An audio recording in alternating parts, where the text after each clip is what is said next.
ਸਤਿ ਸ਼੍ਰੀ ਅਕਾਲ ਦੋਸਤੋ, ਤੁਸੀਂ ਵੇਖ ਰਹੇ ਹੋ ਇੰਡੋਜ਼ ਟੀਵੀ ਆਸਟ੍ਰੇਲੀਆ। ਮੈਂ ਦੇਵ ਸਿੱਧੂ ਇੱਕ ਵਾਰ ਫਿਰ ਹਾਜ਼ਰ ਹੋ ਚੁੱਕਾ ਜੀ ਲੈ ਕੇ ਪ੍ਰੋਗਰਾਮ ਸਾਡੇ ਮਸਲੇ ਸਾਡੇ ਹੱਲ। ਤੇ ਦੋਸਤੋ, ਜਿਵੇਂ ਕਿ ਤੁਸੀਂ ਜਾਣਦੇ ਹੋ ਕਿ ਪ੍ਰੋਗਰਾਮ ਅਸੀਂ ਹਰ ਬੁੱਧਵਾਰ ਹਰ ਐਤਵਾਰ ਸ਼ਾਮਾਂ ਨੂੰ 7 ਵਜੇ ਬਿਲਕੁਲ ਲਾਈਵ ਲੈ ਕੇ ਤੁਹਾਡੇ ਕੋਲ ਪਹੁੰਚਦੇ ਹਾਂ। ਇਹਦੇ ਵਿੱਚ ਦੁਨੀਆ ਦੇ ਅਹਿਮ ਮਸਲਿਆਂ ਤੇ ਗੱਲਬਾਤ ਹੁੰਦੀ ਆ। ਅਸੀਂ ਆਪਣੀ ਸਮਝ ਦੇ ਮੁਤਾਬਕ ਟੀਕਾ ਟਿੱਪਣੀ ਕਰਦੇ ਹਾਂ, ਵਿਚਾਰ ਚਰਚਾ ਕਰਦੇ ਹਾਂ ਤੇ ਨਾਲ ਦੀ ਨਾਲ ਤੁਹਾਡੇ ਵਿਚਾਰਾਂ ਨੂੰ, ਤੁਹਾਡੀਆਂ ਟਿੱਪਣੀਆਂ ਨੂੰ, ਤੁਹਾਡੇ ਸਵਾਲਾਂ ਨੂੰ ਵੀ ਲਿਆ ਜਾਂਦਾ, ਉਹਨਾਂ ਤੇ ਵਿਚਾਰ ਚਰਚਾ ਹੁੰਦੀ ਆ। ਸੋ ਅੱਜ ਵੀ ਆਪਾਂ ਇਹੀ ਗੱਲਾਂ ਬਾਤਾਂ ਕਰਾਂਗੇ ਤੇ ਨਾਲ ਦੀ ਨਾਲ ਤੁਸੀਂ ਆਪਣੀਆਂ ਟਿੱਪਣੀਆਂ ਨਾਲ, ਆਪਣੇ ਸਵਾਲਾਂ ਨਾਲ ਇਸ ਪ੍ਰੋਗਰਾਮ 'ਚ ਹਿੱਸਾ ਜ਼ਰੂਰ ਪਾਇਓ, ਸ਼ਿਰਕਤ ਜ਼ਰੂਰ ਕਰਿਓ। ਪਰ ਉਸ ਤੋਂ ਪਹਿਲਾਂ ਸਵਾਗਤ ਕਰੀਏ ਦਲਜੀਤ ਸਿੰਘ ਹੁਣਾਂ ਦਾ। ਫਿਰ ਕਰਦੇ ਹਾਂ ਅਗਲੀ ਗੱਲਬਾਤ।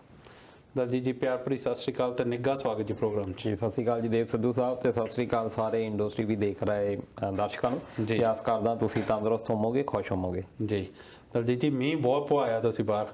ਮੀਂਹ ਲੋੜ ਵੀ ਸੀ, ਖਾਸ ਤੌਰ ਦੇ ਉੱਤੇ ਜੇ ਆਪਾਂ ਬ੍ਰਿਸਬੇਨ ਦੀ ਗੱਲ ਕਰੀਏ। ਪਹਿਲਾਂ ਆਪਾਂ 2-3 ਵੀਕ ਗੱਲਾਂ ਕਰਦੇ ਰਹੇ ਹਾਂ ਕਿ ਕਾਫੀ ਗਰਮੀ ਰਹੀ ਹੈ ਇੱਥੇ ਜੀ, ਪਰ ਹੁਣ ਤਾਂ ਠੰਡ ਵਾਲੇ ਅਸਾਰ ਬਣ ਗਏ ਆ। ਏਸੀ ਵੀ ਲਗਭਗ ਬੰਦ ਹੋ ਗਏ ਆ ਬਿਲਕੁਲ।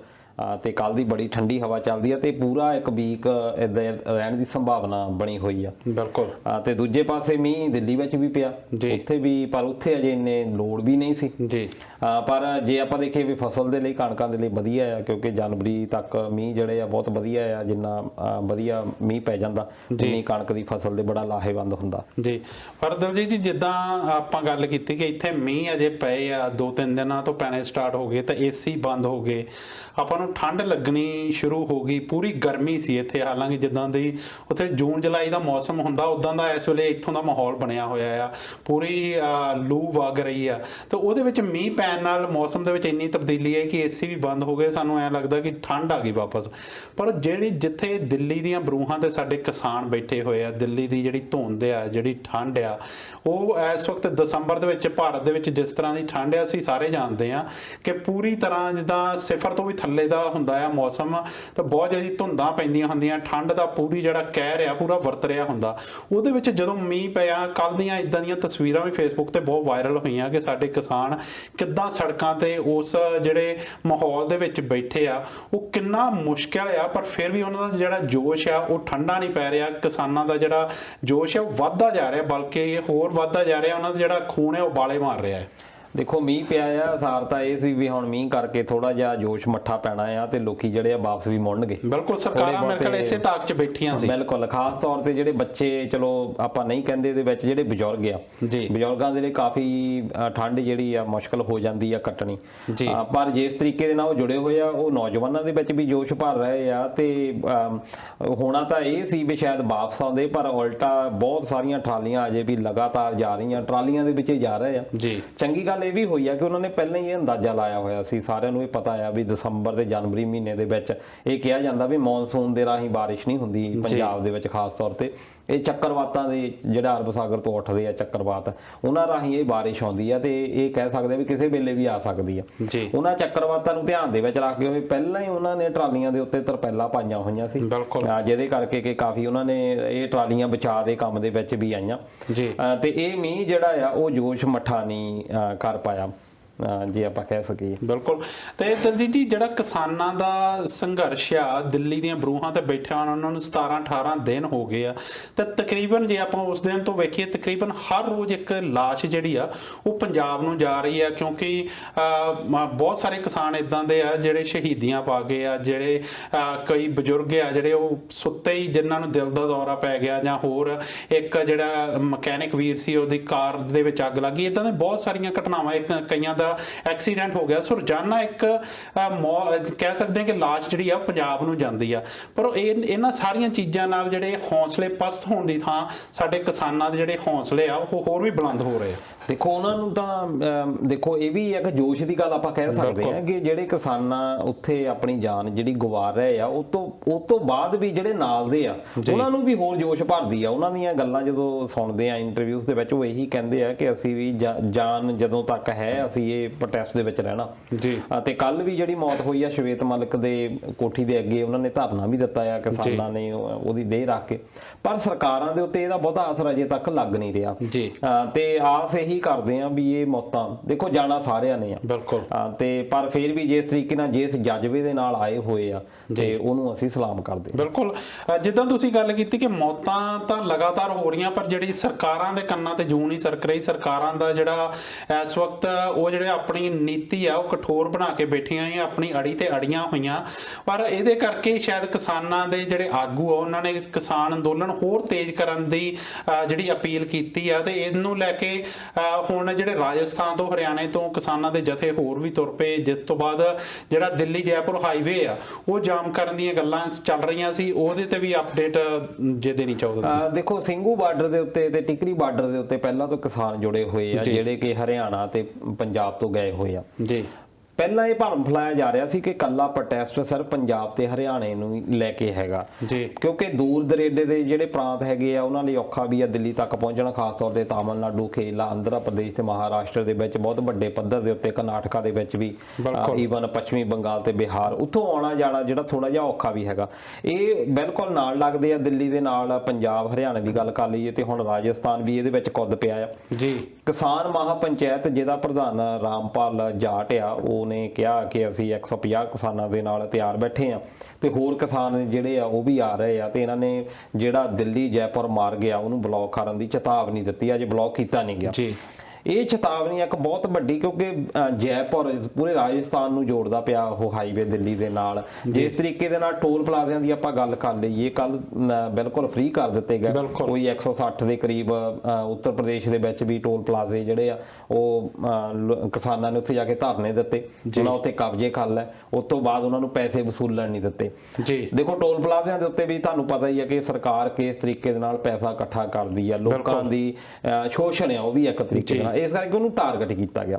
ਦੂਜਾ ਰਿਲਾਇੰਸ ਦੇ ਜਿਹੜੇ ਪੰਪ ਆ ਉਹਨਾਂ ਨੂੰ ਵੀ ਟਾਰਗੇਟ ਕੀਤਾ ਗਿਆ, ਤੇ ਆਉਣ ਵਾਲੇ ਦਿਨਾਂ ਦੇ ਵਿੱਚ ਵੀ ਉਹਨਾਂ ਨੇ ਕਿਹਾ ਆ ਕਿ ਅਸੀਂ ਟੋਲ ਪਲਾਜ਼ਾ ਜਿਹੜੇ ਆ ਉਹ ਫ੍ਰੀ ਰੱਖਣੇ ਆ, ਤਾਂ ਕਿ ਸਰਕਾਰ ਨੂੰ ਜ਼ਿਆਦਾ ਤੋਂ ਜ਼ਿਆਦਾ ਨੁਕਸਾਨ ਪਹੁੰਚਾ ਕੇ ਉਹਨੂੰ ਛੇਤੀ ਤੋਂ ਛੇਤੀ ਪ੍ਰਭਾਵਿਤ ਕੀਤਾ ਜਾ ਸਕੇ ਜੀ। ਤੇ ਇਹ ਜਿਹੜਾ ਦਿੱਲੀ ਜੈਪੁਰ ਹੈਗਾ ਇਹਦੇ ਵਿੱਚ ਕਈ ਸਾਬਕਾ MLA, ਸਾਬਕਾ MP ਤੇ ਈਵਨ ਕਿ ਕਾਂਗਰਸ, ਕਿਉਂਕਿ ਵਿਰੋਧੀ ਧਿਰ ਕਹਿ ਸਕਦੇ ਆਪਾਂ, ਉਹਨਾਂ ਨੇ ਵੀ ਸਮਰਥਨ ਦਿੱਤਾ ਆ, ਤੇ ਉਹਦੇ ਕੁਝ ਵਿਧਾਇਕ ਤੇ MP ਨਾਲ ਆ ਰਹੇ ਆ, ਹੋਰ ਵੀ ਲੋਕਲ ਲੀਡਰਸ ਜਿਹੜੇ ਆ ਕਿਸਾਨਾਂ ਸਾਥ ਦੇਣ ਲਈ ਆ ਰਹੇ ਆ। ਬਿਲਕੁਲ, ਜਿਹੜੀ ਇਸ ਅੰਦੋਲਨ ਨੂੰ ਜਿਹੜੀ ਇਹ ਇੱਕ ਤਰ੍ਹਾਂ ਨਾਲ ਜਨ ਸ਼ਕਤੀ ਬਣ ਚੁੱਕਾ, ਕਿਉਂਕਿ ਦੇਸ਼ ਦੇ ਕੋਨੇ-ਕੋਨੇ ਤੋਂ ਇਸ ਜਿਹੜਾ ਅੰਦੋਲਨ ਹੈ, ਇਹ ਸੰਘਰਸ਼ ਆ, ਇਸ ਨੂੰ ਸਮਰਥਨ ਮਿਲ ਰਿਹਾ ਆ। ਜਿਹੜੇ ਕਿਸਾਨਾਂ ਦੇ ਜਥੇ ਜਾਂ ਹੋਰ ਵੀ ਆਮ ਲੋਕ ਜਿਹੜੇ ਆ ਉਹ ਇਸ ਅੰਦੋਲਨ ਦਾ ਹਿੱਸਾ ਬਣਨ ਲਈ ਦਿੱਲੀ ਪਹੁੰਚ ਰਹੇ ਆ। ਪੰਜਾਬ ਤੋਂ, ਹਰਿਆਣੇ ਤੋਂ, ਰਾਜਸਥਾਨ ਤੋਂ, ਜਿਹੜੇ ਵੀ ਆਪਾਂ ਮਰਜ਼ੀ ਸਟੇਟ ਦੀ ਗੱਲ ਕਰੀਏ, ਹਰ ਥਾਂ ਤੋਂ ਜਥੇ ਬਣ ਕੇ ਇੱਕ ਤਰ੍ਹਾਂ ਨਾਲ ਉਹ ਕਿਸਾਨਾਂ ਦੇ ਸੰਘਰਸ਼ 'ਚ ਪਹੁੰਚ ਰਹੇ ਆ। ਤੇ ਬਿਲਕੁਲ ਨਾਲ ਦੀ ਨਾਲ ਜਿਹੜੇ ਰਾਜਨੀਤਾ ਜਿਹੜੇ ਹੈਗੇ ਆ, ਜਿਹੜੇ ਜਾਂ ਵਿਰੋਧੀ ਪਾਰਟੀਆਂ ਕਹ ਲਓ ਜਾਂ ਹੋਰ ਵੀ ਬਹੁਤ ਸਾਰੇ ਸਿਆਸੀ ਲੀਡਰ ਵੀ ਇਸ ਨੂੰ ਸਮਰਥਨ ਦੇ ਰਹੇ ਆ। ਤੇ ਨਾਲ ਦੀ ਨਾਲ ਜਿੱਦਾਂ ਆਪਾਂ ਸੰਘਰਸ਼ ਤੇਜ਼ ਕਰਨ ਦੀ ਗੱਲ ਕੀਤੀ, ਤਾਂ ਜਿਹੜੇ ਹੁਣ ਉਹਨਾਂ ਨੇ ਜਿਹੜੇ ਕਿਸਾਨ ਆਗੂ ਉਹਨਾਂ ਨੇ ਪ੍ਰੈਸ ਕਾਨਫਰੰਸ ਵੀ ਕੀਤੀ, ਉਹਨਾਂ ਨੇ ਕਿਹਾ ਕਿ ਹੁਣ ਇਹ ਸਾਨੂੰ ਸੰਘਰਸ਼ ਹੋਰ ਤੇਜ਼ ਕਰਨਾ ਪੈਣਾ, ਕਿਉਂਕਿ ਸਰਕਾਰ ਆਪਣੀ ਅੜੀ ਤੇ ਅੜੀ ਹੋਈ ਆ, ਜਿਹਨੂੰ ਲੈ ਕੇ ਉਹ ਇੱਕ ਦਿਨ ਜਿਹੜਾ ਭੁੱਖ ਹੜਤਾਲ ਵੀ ਸਿੰਬੋਲਿਕ ਰੱਖਣ ਜਾ ਰਹੇ ਆ। ਇਹ ਕੱਲ ਨੂੰ ਕੱਲ ਨੂੰ 30 ਜਥੇਬੰਦੀਆਂ ਦੇ ਜਿਹੜੇ ਆਗੂ ਆ ਉਹ ਇੱਕ ਸਿੰਬੋਲਿਕ ਤੌਰ ਦੇ ਉੱਤੇ ਰੱਖਣ ਜਾ ਰਹੇ ਆ। ਇਹ ਵੀ ਇੱਕ ਸਰਕਾਰ ਦੇ ਉੱਤੇ ਪ੍ਰੈਸ਼ਰ ਪਾਉਣ ਦੇ ਲਈ ਹੈਗਾ ਜੀ। ਪਰ ਹੁਣ ਇਹ ਜਿਹੜੀ ਕਿਸਾਨਾਂ ਦੀਆਂ ਮੰਗਾਂ ਆ ਤੇ ਉਧਰੋਂ ਸਰਕਾਰ ਆ, ਉਧਰੋਂ ਸਰਕਾਰ ਝੁਕਣ ਲਈ ਤਿਆਰ ਨਹੀਂ, ਤੇ ਇਧਰੋਂ ਕਿਸਾਨ ਵੀ ਕਹਿ ਰਹੇ ਆ ਕਿ ਬਿੱਲ ਜਿਹੜੇ ਆ ਸਾਰੇ ਵਾਪਸ ਹੋਣੇ ਚਾਹੀਦੇ ਆ ਜੀ। ਵਿਚਲਾ ਕੋਈ ਰਾਹ ਅਜੇ ਤੱਕ ਨਹੀਂ ਨਿਕਲ ਰਿਹਾ। ਖਾਸ ਤੌਰ ਤੇ ਜੇ ਕੱਲ ਦਾ ਆਪਾਂ ਬਿਆਨ ਦੇਖ ਲਈਏ ਪ੍ਰਧਾਨ ਮੰਤਰੀ ਮੋਦੀ ਸਾਹਿਬ ਹੋਣਾ ਦਾ ਜੀ, ਉਹ ਕੱਲ ਸੰਬੋਧਨ ਕਰ ਰਹੇ ਸੀ। ਫਿੱਕੀ ਇੱਕ ਬੜੀ 1927 ਦੇ ਵਿੱਚ ਇਹ ਬਣਾਈ ਗਈ ਸੀ, ਇਹ ਚੈਂਬਰ ਬਣਾਇਆ ਗਿਆ ਆ commerce and industry the India ਦੇ ਵਿੱਚ। ਕੋਈ 2.5 ਲੱਖ ਦੇ ਕਰੀਬ ਇਸ ਫਿੱਕੀ ਦੇ ਜਿਹੜੇ ਮੈਂਬਰ ਹੈਗੀਆਂ ਕੰਪਨੀਆਂ ਜਿਹੜੀਆਂ ਵਪਾਰ ਕਰਦੀਆਂ, ਉਹਨਾਂ ਨੂੰ ਸੰਬੋਧਨ ਕਰਦੇ ਆ ਉਹਨਾਂ ਨੇ ਕਿਹਾ ਸੀ ਇੱਕ ਤਰ੍ਹਾਂ ਦੇ ਨਾਲ ਉਹ ਸਾਰੇ ਵਪਾਰ ਨੂੰ ਇਹ ਕਹਿ ਸਕਦੇ ਆ ਆਪਾਂ ਕਿ ਜਿਹੜੇ ਵਪਾਰੀ ਵੀ ਹੈਗੇ ਆ ਉਹਨਾਂ ਦਾ ਰॉ ਮਟੀਰੀਅਲ ਕਿਸਾਨੀ ਦੇ ਵਿੱਚੋਂ ਹੈਗਾ। ਤੇ ਉਹਨਾਂ ਨੂੰ ਵੀ ਇਹ ਕਿਹਾ ਕਿ ਇੱਕ ਤਰ੍ਹਾਂ ਨਾਲ ਉਹਨਾਂ ਨੂੰ ਸੰਬੋਧਨ ਕਰਦੇ ਖੇਤੀਬਾੜੀ ਦੇ ਉੱਤੇ ਗੱਲਾਂ ਉਹਨਾਂ ਨੇ ਕੀਤੀਆਂ ਕਿ ਇਹ ਅਸੀਂ ਜਿਹੜੇ ਬਿੱਲ ਲਿਆਂਦੇ ਆ ਇਹ ਬੜੇ ਲਾਹੇਵੰਦ ਆ। ਜੇ ਲਾਹੇਵੰਦ ਆ ਫਿਰ ਤੁਸੀਂ ਸੰਸ਼ੋਧਨਾਂ ਲਈ ਕਿਉਂ ਤਿਆਰ ਆ, ਫਿਰ ਇਹਦੇ ਵਿੱਚ ਚੇਂਜਸ ਕਰਨ ਲਈ ਕਿਉਂ ਤਿਆਰ ਆ, ਫਿਰ ਤੁਸੀਂ ਦੱਸੋ। ਉਹ ਜੀ ਇਹ ਸਮਝ ਨਹੀਂ ਰਹੇ, ਜਿੱਦਾਂ ਕਿ ਕਹਿ ਸਕਦੇ ਆ ਕੰਟਰੈਕਟ ਫਾਰਮਿੰਗ ਦੇ ਉਹਨਾਂ ਨੇ ਫਾਇਦੇ ਦੱਸੇ ਆ। ਫਿਰ MSP ਤਾਂ ਉਹ ਸਿੱਧਾ ਹੁਣ ਪਹਿਲਾਂ ਮੰਨਦੇ ਨਹੀਂ ਸੀ ਲਿਖਤੀ ਰੂਪ ਦੇਣ ਦੇ ਵਿੱਚ, ਹੁਣ ਤਾਂ ਇਹ ਲਗਾਤਾਰ ਕਹਿ ਰਹੇ ਆ। ਈਵਨ ਕਿ ਨਰਿੰਦਰ ਸਿੰਘ ਤੋਮਰ ਕੱਲ ਹਿੰਦੁਸਤਾਨ ਟਾਈਮਸ ਨੂੰ ਇੰਟਰਵਿਊ ਦੇ ਰਹੇ ਸੀ, ਉਹਨਾਂ ਨੇ ਵੀ ਇਹੀ ਗੱਲ ਕਹੀ ਕਿ ਅਸੀਂ ਜਿਹੜੀ ਇਨਵੈਸਟਮੈਂਟ ਵਧਾਉਣਾ ਚਾਹੁੰਦੇ ਆ। ਹੁਣ ਇਨਵੈਸਟਮੈਂਟ ਇਸੇ ਗੱਲ ਤੋਂ ਕਿਸਾਨਾਂ ਨੂੰ ਇਤਰਾਜ਼ ਹੈ ਕਿ ਇਨਵੈਸਟਮੈਂਟ ਕਿਹਨੇ ਕਰਨੀ ਆ, ਅੰਬਾਨੀਆਂ ਅਡਾਨੀ ਵਰਗੀਆਂ ਕਾਰਪੋਰੇਟ ਨੇ, ਆਮ ਬੰਦੇ ਨੇ ਉਹਦੇ ਵਿੱਚ ਇਨਵੈਸਟਮੈਂਟ ਨਹੀਂ ਕਰਨੀ। ਇਸ ਕਰਕੇ ਉਹ ਜਿਹੜਾ ਦਵੰਧ ਚੱਲ ਪਿਆ ਆ ਕਿ ਸਰਕਾਰ ਦੇ ਜਿਹੜੇ ਇਸ ਤਰੀਕੇ ਦੇ ਨਾਲ ਬਿਆਨ ਆ ਰਹੇ ਆ, ਖਾਸ ਤੌਰ ਤੇ ਪ੍ਰਧਾਨ ਮੰਤਰੀ ਤੇ ਖੇਤੀਬਾੜੀ ਮੰਤਰੀ ਦੇ ਤੋਮਰ ਸਾਹਿਬ ਹੋਣਾ ਦੇ, ਉਹਦੇ ਨਾਲ ਕਿਸਾਨਾਂ ਦੇ ਵਿੱਚ ਹੋਰ ਵੀ ਦਿਲਚਸਪੀ ਵੱਧ ਰਹੀ ਆ। ਤੇ ਅਗਲੇ ਕੀ ਆ, ਹੁਣ ਇਹ ਕੱਲ ਨੂੰ ਫੈਸਲਾ ਹੋ ਜਾਣਾ ਜੀ। ਪਰ ਨਾਲ ਦੀ ਨਾਲ ਮੈਂ ਦੁਸ਼ਯੰਤ ਚੌਟਾਲਾ ਦਾ ਵੀ ਨਾਂ ਲੈਣਾ ਚਾਹੁੰਦਾ, ਹਰਿਆਣਾ ਦੇ ਉਪ ਮੁੱਖ ਮੰਤਰੀ ਆ। ਇਸ ਵੇਲੇ ਸਭ ਤੋਂ ਜ਼ਿਆਦਾ ਉਹ ਫਸੇ ਹੋਏ ਆ ਜੀ। ਅਕਾਲੀ ਦਲ ਤਾਂ ਮੈਂ ਕਹਿੰਦਾ ਹੈ ਕਿ ਬਾਦਲ ਸਾਹਿਬ ਐਵੇਂ ਨਹੀਂ ਕਹਿੰਦੇ ਉਹਨੂੰ ਬਾਬਾ ਬੋੜਿਆ, ਅਕਾਲੀ ਦਲ ਵਾਲੇ ਕਹਿ ਦਿੰਦੇ ਆ। ਉਹਨਾਂ ਨੂੰ ਪਤਾ ਸੀ ਕਿ ਬਹੁਤ ਭਖਣਾ ਆ, ਬਰਗਾੜੀ ਕਾਂਡ ਵਾਲਾ ਉਹਨਾਂ ਨੇ ਪਹਿਲਾਂ ਹੀ ਦੇਖ ਲਿਆ ਸੀ, ਉਸ ਤੋਂ ਬਾਅਦ ਪਹਿਲਾਂ ਹੀ ਸਮਰਥਨ ਲੈ ਲਿਆ ਪਹਿਲੀਆਂ ਸਫਾ ਦੇ ਵਿੱਚ ਜੀ। ਹੁਣ ਤੱਕ ਜਿਹੜਾ ਭੁਗਤਣਾ ਪਿਆ ਆ ਉਹ ਦੁਸ਼ਯੰਤ ਚੌਟਾਲਾ ਨੂੰ, ਕਿਉਂਕਿ ਉਹਦੇ ਸਮਰਥਨ ਦੇ ਨਾਲ ਸਰਕਾਰ ਬਣੀ ਹੋਈ ਆ ਹਰਿਆਣਾ ਦੇ ਵਿੱਚ ਭਾਜਪਾ ਦੀ ਜੀ। ਉਹਦੇ ਉੱਤੇ ਬਹੁਤ ਜ਼ਿਆਦਾ ਪ੍ਰੈਸ਼ਰ ਆ। ਈਵਨ ਕਿ ਉਹਦੇ ਆਪਣੇ ਵਿਧਾਇਕ ਹੁਣ ਖੁੱਲ ਕੇ ਬੋਲਣੇ ਸ਼ੁਰੂ ਹੋ ਗਏ ਵੀ ਕੱਲ ਨੂੰ ਅਸੀਂ ਵੋਟਾਂ ਲੈਣ ਵੀ ਜਾਣਾ ਜੀ। ਖਾਸ ਪੰਚਾਇਤਾਂ ਜਿਹੜਾ ਕਿ ਇੱਕ ਖਾਸ ਆਧਾਰ ਰੱਖਦੀਆਂ ਹਰਿਆਣਾ ਦੇ ਵਿੱਚ, ਉਹਨਾਂ ਨੇ ਤਾਂ ਆਪਣੇ ਮਤੇ ਪਾ ਦਿੱਤੇ ਆ ਵੀ ਜਿਹੜਾ ਬੰਦਾ ਇਹਨਾਂ ਕਾਨੂੰਨਾਂ ਦੇ ਵਿੱਚ ਕੋਈ ਵੀ ਹੱਕ ਦੀ ਗੱਲ ਕਰਦਾ ਉਹਨਾਂ ਦਾ ਬਾਈਕਾਟ ਕਰੋ। ਉਹਨਾਂ ਨੂੰ ਬਾਅਦ ਵਿੱਚ ਵੋਟਾਂ ਜਦੋਂ ਲੈਣ ਆਉਂਦੇ ਆ ਤੇ ਕਿਉਂ ਖਾਪ ਪੰਚਾਇਤਾਂ ਦਾ ਆਧਾਰ ਆ, ਇਸ ਕਰਕੇ ਜਿਹੜੇ ਪੋਲੀਟੀਕਲ ਆਗੂ ਆ ਉਹ ਵੀ ਡਰੇ ਹੋਏ ਆ। ਹੁਣ ਦੁਸ਼ਯੰਤ ਚੌਟਾਲਾ ਨੇ ਕੱਲ ਰਾਜਨਾਥ ਸਿੰਘ ਨਾਲ ਮੁਲਾਕਾਤ ਕੀਤੀ ਆ, ਉਸ ਤੋਂ ਬਾਅਦ ਉਹਨਾਂ ਨੇ ਕਿਹਾ ਵੀ ਅਗਲੇ 24 ਤੇ 48 ਘੰਟੇ ਦੈਟਸ ਵੈਰੀ ਇੰਪੋਰਟੈਂਟ, ਉਹਦੇ ਵਿੱਚ ਕੀ ਡਿਸੀਜਨ ਹੁੰਦਾ ਉਹ ਹੁਣ ਆਪਾਂ ਨੂੰ ਪਤਾ ਲੱਗਣਾ ਆ ਕਿ ਇਹ ਸ਼ਾਇਦ ਸੁਚਾਰੂ ਰੂਪ ਦੇ ਵਿੱਚ ਨਿਕਲਦੀ ਆ। ਅਦਰਵਾਈਜ਼ ਉਹਨਾਂ ਨੇ ਕਿਹਾ ਵੀ ਜੇ ਕੋਈ ਮੀਟਿੰਗ ਦੇ ਵਿੱਚੋਂ ਨਹੀਂ ਨਿਕਲਦਾ ਜਾਂ MSP ਤੋਂ ਨਾ ਕਰਦੇ ਆ ਤਾਂ ਫਿਰ ਉਸ ਤੋਂ ਬਾਅਦ ਉਹਨਾਂ ਨੂੰ ਵੀ ਸਰਕਾਰ ਛੱਡਣ ਦਾ। ਪਰ ਦਲਜੀਤ ਜੀ, ਜਿੱਦਾਂ ਦੁਸ਼ਯੰਤ ਚੌਟਾਲਾ ਹੁਣਾਂ ਦੀ ਪਾਰਟੀ ਦੀ ਗੱਲ ਕਰੀਏ ਤੇ ਇਹ ਵੀ ਆਪਣੇ ਆਪ ਨੂੰ ਕਿਸਾਨਾਂ ਦੀ ਪਾਰਟੀ ਕਹਿੰਦੇ ਆ, ਪਰ ਦੁਸ਼ਯੰਤ ਚੌਟਾਲਾ ਹੁਣਾਂ ਦੀ ਨੀਂਦ ਇੰਨੇ ਦਿਨਾਂ ਬਾਅਦ ਕਿਉਂ ਖੁੱਲੀ? ਕਿਉਂਕਿ ਜੇ ਪੰਜਾਬੋਂ ਜਾਂ ਹਰਿਆਣੇ ਤੋਂ ਕਿਸਾਨ ਦਿੱਲੀ ਤੇ ਗਏ ਆ ਤੇ ਉਹ ਜਹਾਜ਼ਾਂ ਰਾਹੀਂ ਨਹੀਂ ਗਏ, ਉਹ ਇਹਨਾਂ ਦੇ ਹਰਿਆਣੇ ਦੇ ਵਿੱਚੋਂ ਦੀ ਤੇ ਜਿਹੜੇ ਹਰਿਆਣੇ ਦੀ ਸਰਕਾਰ ਆ ਉਹਨੇ ਪੂਰਾ ਜ਼ੋਰ ਲਾਇਆ ਸੀ, ਪਾਣੀ ਦੀਆਂ ਵਿਛਾੜਾਂ ਤੱਕ ਕੀਤੀਆਂ, ਜਿਹੜੇ ਪੱਥਰ ਸੀ ਵੱਡੇ ਵੱਡੇ ਉਹ ਸੜਕਾਂ ਦੇ ਵਿੱਚ ਰੱਖੇ ਕਿਸਾਨਾਂ ਦਾ ਰਾਹ ਰੋਕਣ ਲਈ। ਉਦੋਂ ਦੁਸ਼ਯੰਤ ਚੌਟਾਲਾ ਹੁਣੀ ਕਿੱਥੇ ਗਵਾਚੇ ਸੀ? ਉਦੋਂ ਇਹਨਾਂ ਨੂੰ ਇਹ ਚੀਜ਼ਾਂ ਕਿਉਂ ਨਹੀਂ ਦੱਸੀਆਂ ਕਿ ਜਿਹੜੇ ਕਿਸਾਨਾਂ ਦੀ ਆਵਾਜ਼ ਆ ਉਹ ਸਰਕਾਰ ਨੂੰ ਸੁਣਨੀ ਚਾਹੀਦੀ ਹੈ? ਦੁਸ਼ਯੰਤ ਚੌਟਾਲਾ ਦਾ ਜਿਹੜਾ ਦਾਦਾ ਹੁੰਦਾ ਸੀ ਦੇਵੀ ਲਾਲ, ਉਹ ਵੀ ਕਿਸਾਨੀ ਦੇ ਉੱਤੇ ਹੀ ਇਹਨਾਂ ਨੇ ਸ਼ੁਰੂ ਕੀਤੀ ਆ ਰਾਜਨੀਤੀ ਦਾ ਪਰਿਵਾਰ ਕਹਿ ਸਕਦੇ ਆ। ਇਹਨਾਂ ਦਾ ਮੇਨ ਏਜੰਡਾ ਕਿਸਾਨੀ ਆ ਜੀ, ਮੇਨ ਵੋਟਿੰਗ ਵੀ ਇਹੀ ਆ ਜੀ। ਉਸ ਤੋਂ ਬਾਅਦ ਕਾਂਗਰਸ ਨੇ ਇੰਨਾ ਉਭਾਰ ਕੀਤਾ ਤੇ ਨਾਲ ਦੀ ਨਾਲ ਜਦੋਂ ਤੋਂ ਵੱਡਾ ਚੌਟਾਲਾ ਓਮ ਪ੍ਰਕਾਸ਼ ਚੌਟਾਲਾ ਉਹ ਕਰਪਸ਼ਨ ਦੇ ਕੇਸ ਦੇ ਵਿੱਚ ਜੇਲ੍ਹ ਦੇ ਵਿੱਚ ਚਲੇ ਗਿਆ, ਉਸ ਤੋਂ ਬਾਅਦ ਇਹਨਾਂ ਦੀ ਪਾਰਟੀ ਜਿਹੜੀ ਬਹੁਤ ਕਮਜ਼ੋਰ ਹੋਈ ਆ, ਫਿਰ ਡਿਵਾਈਡਡ ਹੋ ਗਏ ਦੋਨੋਂ ਭਰਾ ਜੀ। ਉਸ ਤੋਂ ਬਾਅਦ ਇਹਨਾਂ ਦੀ ਜਿਹੜੀ ਪਾਰਟੀ ਆ ਬਹੁਤ ਚਿਰ ਦੇ ਬਾਅਦ ਇੱਕ ਤਰ੍ਹਾਂ ਦੇ ਨਾਲ ਬਹੁਤੀਆਂ ਸੀਟਾਂ ਨਹੀਂ ਹੈਗੀਆਂ, ਕੋਈ 10 ਸੀਟਾਂ ਹੀ ਆ, ਪਰ ਕਿਉਂਕਿ ਉਹ ਮਿਨੋਰਟੀ ਦੇ ਵਿੱਚ ਸੀਗੇ ਭਾਜਪਾ, ਇਸ ਕਰਕੇ ਇਹਨਾਂ ਨੂੰ ਦਾ ਸਹਾਇਤਾ ਲੈਣੀ ਪਈ ਆ। ਜਿਨ੍ਹਾਂ ਨੂੰ ਸੱਤਾ ਦੇਖਣ ਦਾ ਸਵਾਦ ਪਿਆ ਹੋਵੇ ਤੇ ਬਹੁਤ ਚਿਰ ਬਾਅਦ ਮਿਲੀ ਹੋਵੇ ਜੀ, ਨਾਲ ਦੀ ਨਾਲ ਜਿਨ੍ਹਾਂ ਦੇ ਉੱਤੇ ਦੋਸ਼ ਵੀ ਲੱਗਦੇ ਹੋਣ ਵੀ ਇਹ ਬੜੇ ਕਰਪਟ ਲੋਕ ਹੈਗੇ ਆ, ਉਹਨਾਂ ਨੂੰ ਪਤਾ ਆ ਵੀ ਜੇ ਅਸੀਂ ਕਿਸੇ ਵੀ ਚੀਜ਼ ਦੇ ਨਾਲ ਵਿਰੋਧ ਕਰਦੇ ਆ ਤਾਂ ਸੈਂਟਰਲ ਗਵਰਨਮੈਂਟ ਸਾਨੂੰ ਟਾਰਗੇਟ ਕਰ ਸਕਦੀ ਆ ਜੀ। ਪਹਿਲਾਂ ਹੀ ਓਮ ਪ੍ਰਕਾਸ਼ ਚੌਟਾਲਾ ਜੇਲ੍ਹ ਦੇ ਵਿੱਚ ਆ, ਬਿਲਕੁਲ ਅਜੇ ਤੱਕ ਕੋਈ ਬਾਹਰ ਆਉਣ ਦੀ ਉਮੀਦ ਨਹੀਂ। ਤੇ ਦੂਜੇ ਪਾਸੇ ਇਹਨਾਂ ਨੂੰ ਵੀ ਡਰ, ਸਾਰਿਆਂ ਦੇ ਉੱਤੇ ਐਲੀਗੇਸ਼ਨ ਹੈਗੇ ਆ ਤੇ ਇਹ ਵੀ ਕਿਹਾ ਜਾਂਦਾ ਹੈ ਵੀ ਪ੍ਰੂਫ ਵੀ ਆ ਉਹਨਾਂ ਚੀਜ਼ਾਂ ਦੇ ਜੀ। ਫਿਰ ਜਦੋਂ ਸਰਕਾਰ, ਕਿਉਂਕਿ ਜੇ ਸਰਕਾਰ ਚਾਹਵੇ ਨਾ ਚਾਹਵੇ ਤਾਂ ਸਭ ਕੁਝ ਇੱਥੇ ਘੁੰਮਦੇ ਆ, ਪਰ ਜਦੋਂ ਚਾਹੁੰਦੇ ਆ ਫਿਰ ਉਹਦੇ ਨਾਲ ਇਹੀ ਪ੍ਰੈਸ਼ਰ ਬਣਾ ਕੇ ਰੱਖਿਆ ਜਾਂਦਾ ਵੀ ਤੁਸੀਂ ਚਾਹੋ ਨਾ ਚਾਹੋ ਅਦਰਵਾਈਜ਼ ਤੁਹਾਨੂੰ ਅਸੀਂ ਟਾਰਗੇਟ ਕਰਾਂਗੇ। ਇਹੀ ਸ਼ਾਇਦ ਹੋ ਸਕਦਾ ਕਿ ਦੁਸ਼ਯੰਤ ਚੌਟਾਲਾ ਬਹੁਤ ਦੇਰ ਤੱਕ ਵਾਚ ਵਾਲੀ ਨੀਤੀ ਜਿਹੜੀ ਦੇਖਦੇ ਰਹੇ ਆ ਕਿ ਪਹਿਲਾਂ ਦੇਖੋ ਉਸ ਤੋਂ ਬਾਅਦ ਕੀ ਹੁੰਦਾ। ਹੁਣ ਉਹਨਾਂ ਨੂੰ ਜਦੋਂ ਲੱਗਾ ਕਿ ਨਹੀਂ ਤਾਂ ਰਾਜਨੀਤੀ ਦੇ ਵਿੱਚ ਫਿਰ ਸਾਨੂੰ ਬਹੁਤ ਘਾਟਾ ਪੈ ਸਕਦਾ, ਕਿਉਂਕਿ ਮੇਰੇ ਖਿਆਲ ਜਿਹੜੇ ਇਹ ਜਿੰਨੇ ਵੀ ਰਾਜਨੇਤਾ ਆ ਇਹਨਾਂ ਨੇ ਸ਼ਾਇਦ ਇਸ ਸੰਘਰਸ਼ ਨੂੰ ਇਸ ਲੈਵਲ ਤੇ ਪਹੁੰਚਣ ਦੀ ਉਮੀਦ ਨਹੀਂ ਸੀ ਕੀਤੀ। ਉਹਨਾਂ ਨੇ ਜਿਸ ਤਰੀਕੇ ਨਾਲ ਜਦੋਂ ਗੱਲ ਹੋਈ ਸੀ ਕਿ ਦਿੱਲੀ ਚੱਲੋ, ਕਿਸਾਨਾਂ ਨੇ ਦਿੱਲੀ ਚੱਲਣ ਦੀ ਅਪੀਲ ਕੀਤੀ ਤੇ ਸਰਕਾਰਾਂ ਨੂੰ ਇਹ ਲੱਗਾ ਕਿ ਅਸੀਂ ਰੋਕ ਲੈਣੇ ਆ, ਤਾਂ ਸ਼ਾਇਦ ਉਹਨਾਂ ਨੇ ਆਪਣਾ ਪੂਰਾ ਰਾਮ ਲਸ਼ਕਰ ਫੌਜ ਤੱਕ ਜਿਹੜੀ ਆ ਉਹ ਰਾਹਾਂ 'ਚ ਖਿਲਾਰਤੇ ਕਿ ਇਹਨਾਂ ਨੂੰ ਅਸੀਂ ਦਿੱਲੀ ਤੱਕ ਪਹੁੰਚਣ ਨਹੀਂ ਦੇਣਾ।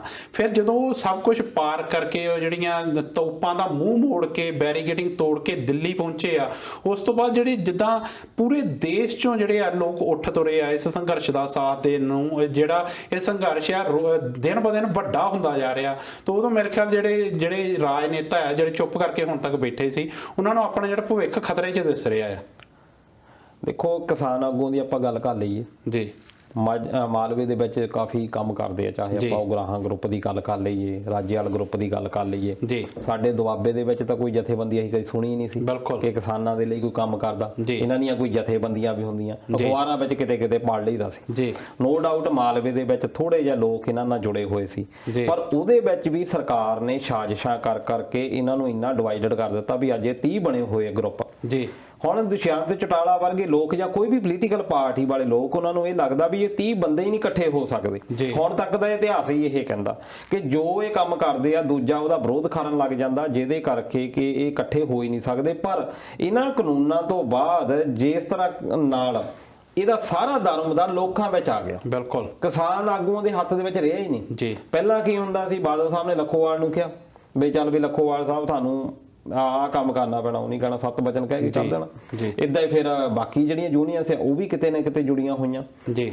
ਤੇ ਬਾਕੀ ਇਹਨਾਂ ਦੀਆਂ RSS ਵਾਲਿਆਂ ਦੀਆਂ ਵੀ ਯੂਨੀਅਨਸ ਹੈਗੀਆਂ ਜੀ, ਕਮਿਊਨਿਸਟ ਪਾਰਟੀਆਂ ਦੀਆਂ ਵੀ ਯੂਨੀਅਨਸ ਹੈਗੀਆਂ। ਉਹਨਾਂ ਦਾ ਜਿਹੜਾ ਵਿਚਾਰਧਾਰਕ ਇੱਕ ਜਿਹੜਾ ਬੇਸਿਕ ਚੀਜ਼ ਆ ਉਹ ਹੈਗੀ, ਉਹ ਤੋਂ ਪ੍ਰਭਾਵਿਤ ਹੁੰਦੇ, ਉੱਥੋਂ ਪ੍ਰੈਸ਼ਰ ਪਵਾ ਕੇ ਉਹਨਾਂ ਨੂੰ ਆਪਣੇ ਨਾਲ ਜੋੜ ਲਿਆ ਜਾਂਦਾ ਸੀ ਜੀ। ਉਹਨਾਂ ਦੇ ਨਿੱਜੀ ਮਫਾਦ ਦੇਖ ਲਏ ਜਾਂਦੇ ਸੀ, ਸਾਮ ਦਾ ਦੰਡ ਭੇਦ ਉਹਨਾਂ ਨੂੰ ਅਪਣਾ ਕੇ ਇਹਨਾਂ ਨੂੰ ਫੇਰ ਨਾਲ ਜੋੜ ਲਿਆ ਜਾਂਦਾ ਸੀ।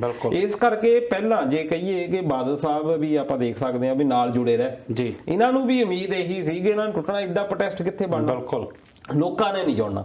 ਸ਼ੁਰੂ ਦੇ ਦਿਨਾਂ 'ਚ ਤਾਂ ਬਾਦਲ ਸਾਹਿਬ ਲਾਈਵ ਆ ਕੇ ਇਸ ਬਿੱਲ ਦੇ ਜਿਹੜੇ ਫਾਇਦੇ ਗਿਣਾਉਂਦੇ ਹੁੰਦੇ ਸੀ, ਤਾਂ ਹੁਣ ਉਹੀ ਕਹਿ ਰਹੇ ਕਿ ਬਿੱਲ ਬਿਲਕੁਲ ਕਿਸਾਨਾਂ ਨੂੰ ਮਾਰ ਦੂਗਾ। ਬਿਲਕੁਲ, ਉਦੋਂ ਜਦੋਂ ਉਹਨਾਂ ਨੇ ਅਸਤੀਫਾ ਵੀ ਉਦੋਂ ਹੀ ਦਵਾਇਆ ਜਦੋਂ ਉਹਨਾਂ ਨੇ ਦੇਖ ਲਿਆ ਕਿ ਇਹ ਤਾਂ ਲੋਕ ਰੋਹ ਬਣ ਗਿਆ। ਬਿਲਕੁਲ, ਹੁਣ ਆਗੂਆਂ ਦੇ ਹੁਣ ਦੇਖੋ ਕਿ ਹੋ ਸਕਦਾ ਆ ਵੀ ਜਿਹੜੀ ਸੈਂਟਰ ਸਰਕਾਰ ਆ ਉਹ ਸਾਡੇ ਜਿਹੜੇ ਮੇਨ ਮਸਲੇ ਆ ਉਹਨਾਂ ਦਾ ਹੱਲ ਕਰਨ ਦੇ ਵਿੱਚ ਹੋਵੇ ਜੀ, ਪਰ ਹੁਣ ਕਿਸਾਨ ਵੀ ਅੜੇ ਹੋਏ ਆ ਕਿ ਅਸੀਂ ਸਾਰੇ ਬਿੱਲ ਵਾਪਸ ਲੈਣੇ ਆ ਜੀ।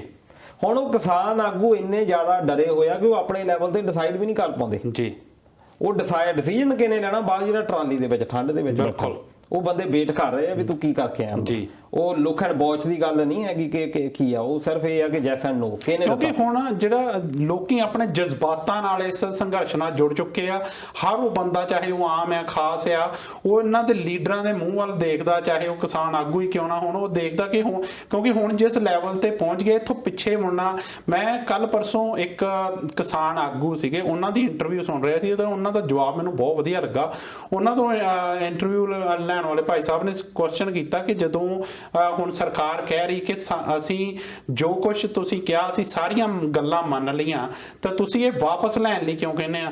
ਉਹਨਾਂ ਨੇ ਕਿਹਾ ਕਿ ਦੇਖੋ ਇਹ ਜਿਹੜੇ ਕਾਨੂੰਨ ਆ, ਜਿੱਦਾਂ ਜਦੋਂ ਅਸੀਂ ਜਿੱਦਾਂ ਇਹਦੀ ਹਰ ਇੱਕ ਮੱਦ ਪੜੀ ਆ, ਇਹ ਕਾਨੂੰਨ ਪਹਿਲੀ ਗੱਲ ਤਾਂ ਪੂਰੀ ਤਰ੍ਹਾਂ ਜਿਹੜੇ ਆ ਇੱਕ ਕਨਸਟੀਟਿਊਸ਼ਨ ਤੇ ਬਿਲਕੁਲ ਸੂਟੇਬਲ ਨਹੀਂ ਬੈਠਦੇ, ਇਹ ਗੈਰ ਕਾਨੂੰਨੀ ਕਾਨੂੰਨ ਆ, ਕਿਉਂਕਿ ਇਹ ਜਿਹੜੇ ਸਟੇਟ ਦੇ ਅਧਿਕਾਰਾਂ ਦੀ ਦੁਰਵਰਤੋਂ ਕੀਤੀ ਗਈ ਹੈ, ਕੇਂਦਰ ਨੇ ਦੁਰਵਰਤੋਂ ਕੀਤੀ ਹੈ, ਉਹਦੇ ਤੇ ਜਿਹੜੇ ਕਾਨੂੰਨ ਆਧਾਰਿਤ ਕਰਕੇ ਬਣਾਏ ਗਏ। ਪਹਿਲੀ ਗੱਲ ਤਾਂ ਉੱਥੋਂ ਖਾਰਜ ਹੋਣੇ ਚਾਹੀਦੇ। ਦੂਸਰੀ ਗੱਲ ਇਹ ਕਿ ਜਿਹੜੀ ਹਰ ਮੱਦ ਆ ਉਹ ਜਿਹੜੇ ਕਿਸਾਨਾਂ ਦੇ ਜਿਹੜੇ ਇੱਕ ਡੈਥ ਵਾਰੰਟ ਆ, ਤੇ ਡੈਥ ਵਾਰੰਟ ਕਦੀ ਵੀ ਸੋਧੇ ਨਹੀਂ ਜਾਂਦੇ, ਉਹਨਾਂ ਨੂੰ ਜਿਹੜੇ ਖਾਰਜ ਕਰਨਾ ਪੈਂਦਾ ਆ। ਜੇਕਰ 1 ਲੀਟਰ ਦੀ ਜ਼ਹਿਰ ਦੀ ਸ਼ੀਸ਼ੀ ਉਹ ਚੋਂ ਜੇ ਤੁਸੀਂ 900 ਮਿਲੀਲੀਟਰ ਜ਼ਹਿਰ ਕੱਢ ਵੀ ਲੈਨੇ ਆ, ਜੋ ਕੁਝ ਵੀ ਉਹ ਚ ਪਾਉਂਗੇ ਉਹ ਜ਼ਹਿਰ ਬਣੂਗਾ। ਸੋ ਇਹ ਜਿਹੜੇ ਕਾਨੂੰਨ ਆ ਇਹਨਾਂ ਨੂੰ ਖਾਰਜ ਕਰਨ ਤੋਂ ਬਿਨਾਂ, ਇਹਨੂੰ ਰੱਦ ਕਰਨ ਤੋਂ ਬਿਨਾਂ ਹੋਰ ਕੋਈ ਚਾਰਾ ਨਹੀਂ ਬਚ ਜਾਂਦਾ। ਪਰ ਰੱਦ ਕਰਨਾ ਹੁਣੇ ਬਣਿਆ ਨਾ, ਪਹਿਲਾਂ ਇਹਨਾਂ ਦਾ ਪ੍ਰਸਤਾਵ ਇਹੀ ਸੀ ਯੂਨੀਅਨਸ ਦਾ, ਜੇ ਅਸੀਂ ਪਹਿਲਾਂ ਦੀ ਇਹਨਾਂ ਦੀਆਂ ਇੰਟਰਵਿਊਜ਼ ਦੇਖਦੇ ਹਾਂ ਜੀ। ਦੂਜੀ ਗੱਲ ਇਹ ਵੀ ਹੋਈ ਆ ਕਿ ਬਹੁਤ ਥੋੜੇ ਲੋਕ ਸੀ ਜਿਨ੍ਹਾਂ ਨੇ ਪੂਰੀ ਤਰ੍ਹਾਂ ਕਾਨੂੰਨਾਂ ਨੂੰ ਪੜ੍ਹਿਆ ਸੀ। ਈਵਨ ਕਿ ਜਦੋਂ ਇਹ ਕਾਨੂੰਨ ਅਜੇ ਬਣੇ ਨਹੀਂ ਸੀ, ਆਰਡੀਨੈਂਸ ਦੇ ਤੌਰ ਦੇ ਉੱਤੇ ਸੀ, ਕਿੰਨੇ ਕੁ ਲੋਕਾਂ ਨੇ ਇਹਦੇ ਉੱਤੇ ਪੂਰੀ ਰਿਸਰਚ ਕੀਤੀ ਸੀ ਜੀ। ਈਵਨ ਕਿ ਸਾਡੇ ਪੋਲੀਟੀਕਲ ਲੀਡਰ ਆ ਉਹਨਾਂ ਨੂੰ ਨਹੀਂ ਸੀ ਪਤਾ। ਮੁਹੰਮਦ ਸਦੀਕ ਵਰਗੇ ਲੋਕਾਂ ਨੂੰ ਪੁੱਛਿਆ, ਉਹ ਵੀ ਹੱਸ ਕੇ ਮੂਹਰੇ ਟਾਲ ਦਿੰਦੇ ਜੀ। ਸਾਰੇ ਲੋਕਾਂ ਨੂੰ ਇਹਦੇ ਵਿੱਚ ਕੀ ਆ, ਇਦਾਂ ਹੀ ਹੁੰਦਾ ਕਿ ਕਾਨੂੰਨ ਦੇ ਵਿੱਚ ਕੋਈ ਨਾ ਕੋਈ ਇਦਾਂ ਦੇ ਰਾਹ ਕੱਢ ਲਏ ਜਾਂਦੇ ਆ ਜਿਹਦਾ ਖਾਮਿਆਜ਼ਾ ਆ ਕਮਜ਼ੋਰ ਧਿਰ ਨੂੰ ਭੁਗਤਣਾ ਪੈਂਦਾ ਜੀ। ਇਹ ਬਹੁਤ ਚੰਗੀ ਗੱਲ ਹੋਈ ਆ ਕਿ ਲੋਕਾਂ ਨੂੰ ਛੇਤੀ ਤੋਂ ਛੇਤੀ ਸਮਝ ਆ ਗਏ ਜੀ। ਦੂਜੀ ਗੱਲ ਕਿ ਜਿਹੜਾ ਮੀਡੀਆ, ਖਾਸ ਤੌਰ ਤੇ ਪੰਜਾਬੀ ਮੀਡੀਆ ਵਿਦੇਸ਼ਾਂ ਦੇ ਵਿੱਚ ਬੈਠਾ, ਚਾਹੇ ਉੱਥੇ ਲੋਕਲੀ ਲੈਵਲ ਦੇ ਉੱਤੇ ਕੰਮ ਕਰਦੇ ਆ, ਉਹਨਾਂ ਨੇ ਬਹੁਤ ਸਾਥ ਦਿੱਤਾ ਜੀ। ਉਹਨਾਂ ਨੇ ਇੰਨੀ ਜ਼ਿਆਦਾ ਸਪਰੈਡ ਕਰ ਦਿੱਤੀ ਕਿ ਜਿਹੜਾ ਵੱਡਾ ਮੀਡੀਆ ਸੀਗਾ ਨੈਸ਼ਨਲ ਲੈਵਲ ਦਾ, ਮੇਨ ਸਟ੍ਰੀਮ ਮੀਡੀਆ ਜਿਹਨੂੰ ਆਪਾਂ ਕਹਿ ਦਿੰਦੇ ਆ, ਉਹਨਾਂ ਦੀਆਂ ਗੱਲਾਂ ਜੋ ਕੁਝ ਉਹਨਾਂ ਨੇ ਕਹਿਣਾ ਸ਼ੁਰੂ ਕਰ ਦਿੱਤਾ ਸੀ, ਉਹਨਾਂ ਤੋਂ ਪਿੱਛੇ ਹਟ ਕੇ ਸਿਰਫ ਇਹਦੇ ਉੱਤੇ ਬਲੀਵ ਰੱਖਿਆ। ਉਹਦੇ ਨਾਲ ਕੀ ਹੋਇਆ ਕਿ ਇਹਨਾਂ ਜਿਹੜੀ ਖੇਤੀਬਾੜੀ ਕਾਨੂੰਨਾਂ ਦੀਆਂ ਹਰ ਮੱਦ ਦੇ ਉੱਤੇ ਲੋਕਾਂ ਨੇ ਗੌਰ ਕੀਤਾ। ਤੇ ਜਿੰਨੇ ਵੀ ਕਿਸਾਨ ਆ, ਹੁਣ ਅੱਜ ਆਪਾਂ ਕਹਿ ਦਈਏ ਕਿ ਕਿਸਾਨੀ, ਚਾਹੇ ਅਸੀਂ ਇੱਥੇ NRI ਬੈਠੇ ਆ ਜੀ, ਬਹੁਤ ਸਾਰੇ ਲੋਕਾਂ ਦੀਆਂ ਜ਼ਮੀਨਾਂ ਭਾਵੇਂ ਹੈ, ਸਾਡੇ ਇਖਲਾਕ ਵੀ ਜੁੜੇ ਹੋਏ ਆ, ਸਾਡੇ ਵਿਸ਼ਵਾਸ ਵੀ ਜੁੜੇ ਹੋਏ ਆ, ਸਾਡਾ ਮੋਹ ਪਿਆਰ ਵੀ ਉੱਥੇ ਦੇ ਲੋਕਾਂ ਨਾਲ ਹੈਗਾ, ਭਾਵੇਂ ਸਾਡੀ ਜ਼ਮੀਨ ਇੱਥੇ ਹੈਗੀ ਜਾਂ ਨਹੀਂ ਹੈਗੀ। ਪਰ ਬਹੁਤ ਸਾਰੇ ਲੋਕ ਇਦਾਂ ਦੇ ਵੀ ਹੈਗੇ ਜਿਨ੍ਹਾਂ ਦੀਆਂ ਜ਼ਮੀਨਾਂ ਵੀ ਉੱਥੇ। ਜੇ ਇਹ ਆਰਡੀਨੈਂਸ ਆ ਜਾਂਦੇ ਆ ਕੱਲ ਉਹਨਾਂ ਦੇ ਠੇਕਿਆਂ ਦੀ ਕੋਈ ਅਹਿਮੀਅਤ ਨਹੀਂ ਰਹਿਣੀ, ਜਿਹੜੇ ਠੇਕੇ ਵੀ ਆਉਂਦੇ ਆ ਚਾਹੇ ਕਿਸੇ ਵੀ ਪਰਪਸ ਲਈ ਆਪਾਂ ਰੱਖ ਲਈਏ। ਜੇ ਇਹ ਇਕੱਲੇ ਕਿਸਾਨਾਂ ਨੂੰ ਹੀ ਨਹੀਂ ਪ੍ਰਭਾਵਿਤ ਕਰਦੇ, ਇਹ ਬਹੁਤ ਸਾਰੀਆਂ ਹੋਰ ਗੱਲਾਂ ਕਦਰਾਂ ਕੀਮਤਾਂ ਨੂੰ ਇਹ ਕਾਨੂੰਨ ਪ੍ਰਭਾਵਿਤ ਕਰਦੇ ਆ, ਜਿਨ੍ਹਾਂ ਦਾ ਉਹਨਾਂ ਨੂੰ ਲੱਗਦਾ ਵੀ ਨਹੀਂ 5-6 ਸਾਲ ਤਾਂ ਬਹੁਤ ਵਧੀਆ ਰੱਖਣਾ ਤਾਂ ਕਿ ਇਹ ਦੱਸਣ ਦੇ ਲਈ ਕਿ ਬਹੁਤ ਵਧੀਆ ਕੰਮ ਕਰਦੇ ਆ। ਪਰ ਉਸ ਤੋਂ ਬਾਅਦ ਕੀ ਹੋਣਾ ਆ ਉਹਦੇ ਬਾਰੇ ਅਜੇ ਤੱਕ ਡਾਊਟ ਆ ਤੇ ਉਹ ਕਲੀਅਰ ਨਹੀਂ ਕਰ ਰਹੀ ਸਰਕਾਰ। ਜੀ ਬਿਲਕੁਲ। ਇਹਦੇ ਨਾਲ ਦਲਜੀਤ ਜੀ ਮੈਂ ਇੱਥੇ ਆਰ ਕੇ ਕੁਮਾਰ ਹੋਣਾ ਦੀ ਟਿੱਪਣੀ ਆ ਉਹਨੂੰ ਜ਼ਰੂਰ ਚਰਚਾ ਕਰਨੀ ਚਾਹੂੰਗਾ। ਉਹ ਕਹਿੰਦੇ ਕਿ ਜਿਹੜੇ ਵੀ ਕਾਨੂੰਨ ਆਏ ਆ ਇਹ WTO ਦੀ ਇੱਕਮਾਤਰ ਸ਼ਰਤ ਆ। ਇਹ ਸਿਰਫ ਇਹ ਜਿਹੜੇ ਕਾਨੂੰਨ ਆ ਪਹਿਲਾਂ ਕਾਂਗਰਸ ਸਰਕਾਰ ਵੀ ਲਿਆਉਣਾ ਚਾਹੁੰਦੀ ਸੀ, ਜਿਹੜੀ ਵੀ ਇਸ ਵੇਲੇ ਸਰਕਾਰ ਹੁੰਦੀ ਉਹਦੀ ਇਹ ਮਜਬੂਰੀ ਬਣ ਚੁੱਕਾ ਦੇ ਆ ਕਾਨੂੰਨ ਲਿਆਉਣਾ ਪੈਣਾ ਸੀ।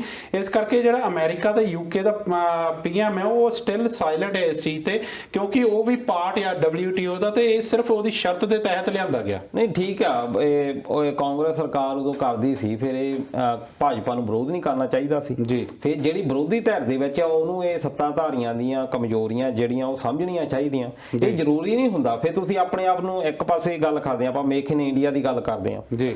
ਉਦੋਂ ਕੀ ਨਾਰਾ ਦਿੱਤਾ ਸੀ ਕਿ ਮੇਕ ਇਨ ਇੰਡੀਆ ਦੇ ਵਿੱਚ ਇਹ ਹੋਣਾ ਕਿ ਸਾਰੀਆਂ ਚੀਜ਼ਾਂ ਇੰਡੀਆ ਦੇ ਵਿੱਚ ਬਣਨੀਆਂ, ਅਸੀਂ ਬਾਹਰੋਂ ਚੀਜ਼ ਲੈਣੀ ਕੋਈ ਨਹੀਂ, ਅਸੀਂ 80% ਤੱਕ ਆਪਣੇ ਸੈਲਫ ਡਿਪੈਂਡੈਂਟ ਹੋਵਾਂਗੇ ਜੀ।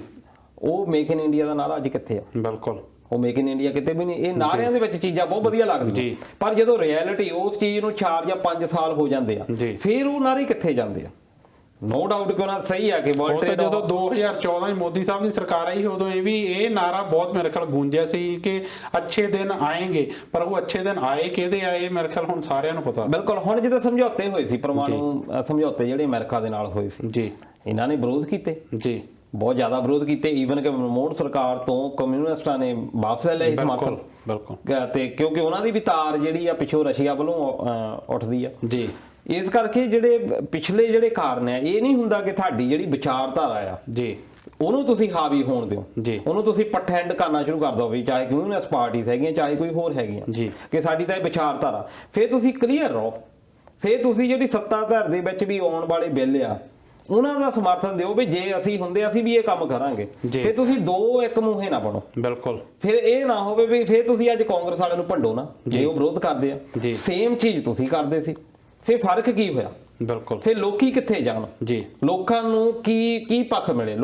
ਲੋਕਾਂ ਨੂੰ ਇੱਕ ਡੈਮੋਕ੍ਰੇਸੀ ਦੇ ਵਿੱਚ ਆ, ਉਹਨਾਂ ਨੂੰ ਦੇਖੋ ਇਹ ਨਹੀਂ ਹੈਗਾ ਕਿ ਸਾਡੇ ਜਿਹੜੇ ਡਿਸੀਜਨ ਆ ਉਹ ਵਰਲਡ ਬੈਂਕ ਨੇ ਨਹੀਂ ਲੈਣੇ ਜੀ ਜਾਂ ਵਰਲਡ ਟ੍ਰੇਡ ਆਰਗੇਨਾਈਜੇਸ਼ਨ ਨੇ ਨਹੀਂ ਲੈਣੇ। ਬਿਲਕੁਲ। ਅਸੀਂ ਆਪਣੇ ਬੰਦੇ ਆਪ ਚੁਣੇ ਆ, ਉਹਨਾਂ ਨੇ ਦੇਖਣਾ। ਬਿਲਕੁਲ। ਉਹਨਾਂ ਨੇ ਦੇਖਣਾ ਕਿ ਅਸੀਂ ਕਿਉਂ ਇੰਨੇ ਜ਼ਿਆਦਾ ਡਿਪੈਂਡੈਂਟ ਹੋ ਗਏ ਆ ਵਰਲਡ ਬੈਂਕ ਵਰਗੀਆਂ ਸੰਸਥਾਵਾਂ ਦੇ ਉੱਤੇ, ਵਰਲਡ ਟ੍ਰੇਡ ਆਰਗੇਨਾਈਜੇਸ਼ਨ ਦੇ ਵਰਗੀਆਂ ਸੰਸਥਾਵਾਂ ਦੇ ਉੱਤੇ। ਉਹਦਾ ਕਾਰਨ ਕੀ ਆ ਕਿ ਅਸੀਂ ਆਪਣੇ ਆਪ ਨੂੰ ਅਜੇ ਉੱਥੇ ਤੱਕ ਕੈਪੇਬਲ, ਸਾਡੀਆਂ ਸਰਕਾਰ ਦੀਆਂ ਨੀਤੀਆਂ ਇਦਾਂ ਦੀਆਂ ਰਹੀਆਂ ਹੀ ਨਹੀਂ ਕਿ ਅਸੀਂ ਉਹਨਾਂ ਨੂੰ ਥੱਲੇ ਲਾ ਲਈਏ। ਬਹੁਤ ਸਾਰੇ ਦੇਸ਼ ਆ ਜਿਨ੍ਹਾਂ ਦੇ ਉਹ ਅੰਡਰ ਕੰਮ ਕਰਦੀਆਂ। ਬਿਲਕੁਲ। ਉਹਨਾਂ ਦੇ ਉਹ ਆਪਣੀਆਂ ਨੀਤੀਆਂ ਉਹਨਾਂ ਨੂੰ ਦੱਸਦੀਆਂ ਜੀ। ਸਾਡੇ ਵਿੱਚ ਕਿੱਥੇ ਕਮੀ ਰਹਿ ਗਈ ਆ? ਬਿਲਕੁਲ। ਅਸੀਂ ਅੱਜ ਗੱਲ ਕਰਦੇ ਆ ਕਿ 1947 ਚ ਜਦੋਂ ਦੇਸ਼ ਛੱਡ ਕੇ ਗਏ ਆ ਗੋਰੇ, ਸਾਡੀ ਇਹ ਇਕਨੋਮੀ ਜਿਹੜੀ ਇੰਗਲੈਂਡ ਦੇ ਬਰਾਬਰ ਸੀ, ਇਹੀ ਗੱਲਾਂ ਕਹਿੰਦੇ ਆ। ਪਰ ਉਸ ਤੋਂ ਬਾਅਦ ਕੀ ਹੋਇਆ? ਰੁਪਈਏ ਦਾ ਭਾਅ ਇੰਨਾ ਡਿੱਗਦਾ ਅੱਜ ਤੱਕ ਕਿੱਥੇ ਚਲੇ ਗਿਆ? ਬਿਲਕੁਲ। ਫਿਰ ਜਿਹੜਾ ਸਰਮਾਇਆ ਪਹਿਲਾਂ 70% ਲੋਕਾਂ ਦੇ ਕੋਲ ਹੁੰਦਾ ਸੀ, ਅੱਜ ਉਹ ਸਰਮਾਇਆ ਸਿਰਫ 2% ਲੋਕਾਂ ਕੋਲ ਕਿਉਂ ਰਹਿ ਗਿਆ ਜੀ? ਇਹਨਾਂ ਗੱਲਾਂ ਦੇ ਉੱਤੇ ਗੱਲ ਕਰਨੀ ਪੈਣੀ ਆਪਾਂ ਨੂੰ। ਇੱਕ ਪਾਸੇ ਅਸੀਂ ਕਹਿੰਦੇ ਆ ਕਿ 70 ਸਾਲ ਰਾਜ ਕਰਨ ਵਾਲੀ ਜਿਹੜੀ ਧਿਰ ਸੀ ਉਹਨੇ ਇਹ ਖੁੱਲ੍ਹ ਦੇ ਦਿੱਤੀ, ਉਹਨੇ ਅਮੀਰ ਤੇ ਗਰੀਬ ਦਾ ਪਾੜਾ ਬਹੁਤ ਵਧਾ ਦਿੱਤਾ ਜੀ। ਪਰ ਇਹਨਾਂ ਬਿੱਲਾਂ ਤੋਂ ਬਾਅਦ ਤੁਸੀਂ ਦੇਖੋ ਕਿ ਕੀ ਇਹ ਪਾੜਾ ਵਧਣਾ ਨਹੀਂ ਜੀ? ਇਹ ਪਾੜਾ ਤਾਂ ਘਟਣਾ ਚਾਹੀਦਾ। ਅਸਲੀ ਬਿੱਲ ਤਾਂ ਉਹ ਆਉਣੇ ਚਾਹੀਦੇ ਆ ਜਿਹਦੇ ਨਾਲ ਗਰੀਬ ਦਾ ਤੇ ਅਮੀਰ ਦਾ ਇਹ ਪਾੜਾ ਘਟੇ। ਦੇਸ਼ ਉਹਦਾ ਡਿਵੈਲਪ ਹੋਣਾ ਜੀ। ਜੇ ਕਾਰਪੋਰੇਟ ਘਰਾਣੇ ਕਰਦੇ, ਇਹਦੇ ਨਾਲ ਚੰਗਾ ਤਾਂ ਇਹ ਹੁੰਦਾ ਕਿ ਕਾਰਪੋਰੇਟਿਵ ਜਿਹੜੀਆਂ ਸੁਸਾਇਟੀਆਂ ਆ ਜੀ ਉਹਨਾਂ ਨੂੰ ਜ਼ਿਆਦਾ ਅਧਿਕਾਰ ਦਿੱਤੇ ਜਾਂਦੇ। ਹੁਣ ਉਹਦੇ ਬਾਰੇ ਗੱਲ ਨਹੀਂ ਕੋਈ ਕਰਦਾ ਕਿ ਕੋਆਪਰੇਟਿਵ ਅਧਿਕਾਰ ਜਿਹੜੀਆਂ ਸੁਸਾਇਟੀਆਂ ਹੈਗੀਆਂ ਕਾਰਪੋਰੇਸ਼ਨ ਦੇ ਨਾਲ ਕੰਮ ਕਰਦੀਆਂ, ਸਰਕਾਰੀ ਤੇ ਗੈਰ ਸਰਕਾਰੀ ਸੰਸਥਾਵਾਂ, ਉਹਨਾਂ ਨੂੰ ਉਠਾਣ ਕਿਉਂ ਨਹੀਂ ਕੀਤਾ ਜਾਂਦਾ? ਬਿਲਕੁਲ। ਉਹਨਾਂ ਨੂੰ ਉੱਪਰ ਕਿਉਂ ਨਹੀਂ ਚੱਕਿਆ ਜਾਂਦਾ ਜੀ? ਪ੍ਰਾਈਵੇਟ ਨੂੰ ਇੱਕ ਚੀਜ਼ ਜਿਹੜੀ ਸਰਕਾਰੀ ਹੁੰਦੀ ਆ, ਕੋਈ ਸਰਕਾਰੀ ਅਦਾਰਾ ਹੁੰਦਾ ਉਹ ਘਾਟੇ ਵਿੱਚ ਜਾ ਰਿਹਾ ਹੁੰਦਾ ਜੀ। ਜਦੋਂ ਉਹ ਪਬਲਿਕ ਪ੍ਰਾਈਵੇਟ ਹੱਥਾਂ ਦੇ ਵਿੱਚ ਆ ਜਾਂਦਾ ਉਸ ਵੇਲੇ ਉਹ ਮੁਨਾਫੇ ਜਾਣ ਲੱਗ ਪੈਂਦਾ। ਕੀ ਇਦਾਂ ਦੀ ਜੜੀ ਬੂਟੀ ਆ? ਤੁਸੀਂ ਦਲਜੀਤ ਜੀ ਕਿਹਾ ਕਿ ਕਮੀ ਕਿੱਥੇ ਰਹਿ ਗਈ। ਮੇਰੇ ਖਿਆਲ ਕਮੀ ਜਿਹੜੀ ਆ ਉਹ ਸਾਡੀਆਂ ਸਰਕਾਰਾਂ ਦੀ ਨੀਤੀ ਤੇ ਨੀਤ ਦੋਨਾਂ 'ਚ ਕਮੀ ਆ, ਕਿਉਂਕਿ ਜਦੋਂ ਸਰਕਾਰਾਂ ਬਣਦੀਆਂ, ਜਦੋਂ ਇਲੈਕਸ਼ਨ ਹੁੰਦੇ ਤਾਂ ਵਾਅਦੇ ਬਹੁਤ ਵੱਡੇ ਵੱਡੇ ਕੀਤੇ ਜਾਂਦੇ ਆ। ਕੋਈ ਕਹਿੰਦਾ ਕਿ 15 ਲੱਖ ਤੁਹਾਡੇ ਖਾਤੇ 'ਚ ਆਊਗਾ, ਕੋਈ ਕਹਿੰਦਾ 6 ਦਿਨ ਆਉਣਗੇ। ਕਾਂਗਰਸ ਦੇ ਵੀ ਬਹੁਤ ਵੱਡੇ ਵੱਡੇ ਵਾਅਦੇ ਹੁੰਦੇ ਆ, ਤੇ ਜਿਹੜਾ ਜਦੋਂ ਸਰਕਾਰ ਬਣ ਜਾਂਦੀ ਤਾਂ ਉਦੋਂ 15 ਲੱਖ ਦੇ ਗੱਲ ਨੂੰ ਜੁਮਲਾ ਕਹਿ ਕੇ ਕਿ ਇਹ ਤਾਂ ਇੱਕ ਜੁਮਲਾ ਸੀ। ਹੁਣ ਜੇ ਪੰਜਾਬ ਦੇ ਕਾਂਗਰਸ ਸਰਕਾਰ ਦੀ ਗੱਲ ਕਰੀਏ ਤਾਂ ਉਹ ਕਹਿੰਦੇ ਸੀ 4 ਹਫ਼ਤਿਆਂ 'ਚ ਨਸ਼ਾ ਖਤਮ ਕਰ ਦਾਂਗੇ, ਘਰ ਘਰ ਨੌਕਰੀ ਦੇਵਾਂਗੇ, ਸਮਾਰਟਫੋਨ ਦੇਵਾਂਗੇ। ਉਹ ਕਿੱਥੇ ਗਏ ਵਾਅਦੇ? ਉਹ ਸਿਰਫ ਗੱਲਾਂ ਜਿਹੜੀਆਂ ਉਹ ਲਾਰੇ, ਉਹ ਸਿਰਫ ਇਲੈਕਸ਼ਨ ਜਿੱਤਾਂ ਤੱਕ ਰਹਿ ਜਾਂਦੇ ਆ, ਤੋਂ ਬਾਅਦ ਚੋਂ ਜਿਹੜੀਆਂ ਉਹ ਸਿਰਫ ਲਾਰੇ ਜਿਹੜੇ ਹਵਾ ਹੋ ਜਾਂਦੇ ਆ, ਉਹਨਾਂ ਤੇ ਕੰਮ ਕੋਈ ਨਹੀਂ ਹੁੰਦਾ। ਤੇ ਜਿਹੜੀਆਂ ਨੀਤੀਆਂ ਆ, ਜਿਹੜੀ ਸਾਡਾ ਦੇਸ਼ ਆ, ਭਾਰਤ ਦੇਸ਼ ਆ, ਇਹ ਲੋਕਾਂ ਦਾ ਦੇਸ਼ ਆ, ਪਰ ਜਿਹੜੀਆਂ ਸਾਡੀਆਂ ਸਰਕਾਰਾਂ ਆ ਉਹ ਕਾਰਪੋਰੇਟਸ ਲਈ ਕੰਮ ਕਰਦੀਆਂ, ਜਿਹੜੇ ਸਰਕਾਰ ਲੋਕ ਹਿੱਤ ਤੋਂ ਹਟ ਕੇ ਜਿਹੜੇ ਦੂਸਰੇ ਹਿੱਤਾਂ ਲਈ ਕੰਮ ਕਰਦੀਆਂ। ਤੇ ਮੇਰੇ ਖਿਆਲ ਪ੍ਰੋਬਲਮ ਜਿਹੜੀ ਆ ਉਹ ਇੱਥੇ ਆ ਮੇਨ। ਦੇਖੋ, ਇਹ ਉਦੋਂ ਤੱਕ ਹੁੰਦਾ ਰਹਿਣਾ ਜਦੋਂ ਤੱਕ ਜਿਹੜਾ ਮੈਨੀਫੈਸਟੋ ਆ ਜੀ ਉਹ ਲੀਗਲ ਡਾਕੂਮੈਂਟ ਨਹੀਂ ਬਣਦਾ। ਬਿਲਕੁਲ, ਮੈਨੀਫੈਸਟੋ ਤਾਂ ਇੱਕ ਝੂਠ ਦਾ ਪਲੰਦਾ ਬਣਾ ਕੇ ਇਹਨਾਂ ਨੇ ਰੱਖ ਦਿੱਤਾ।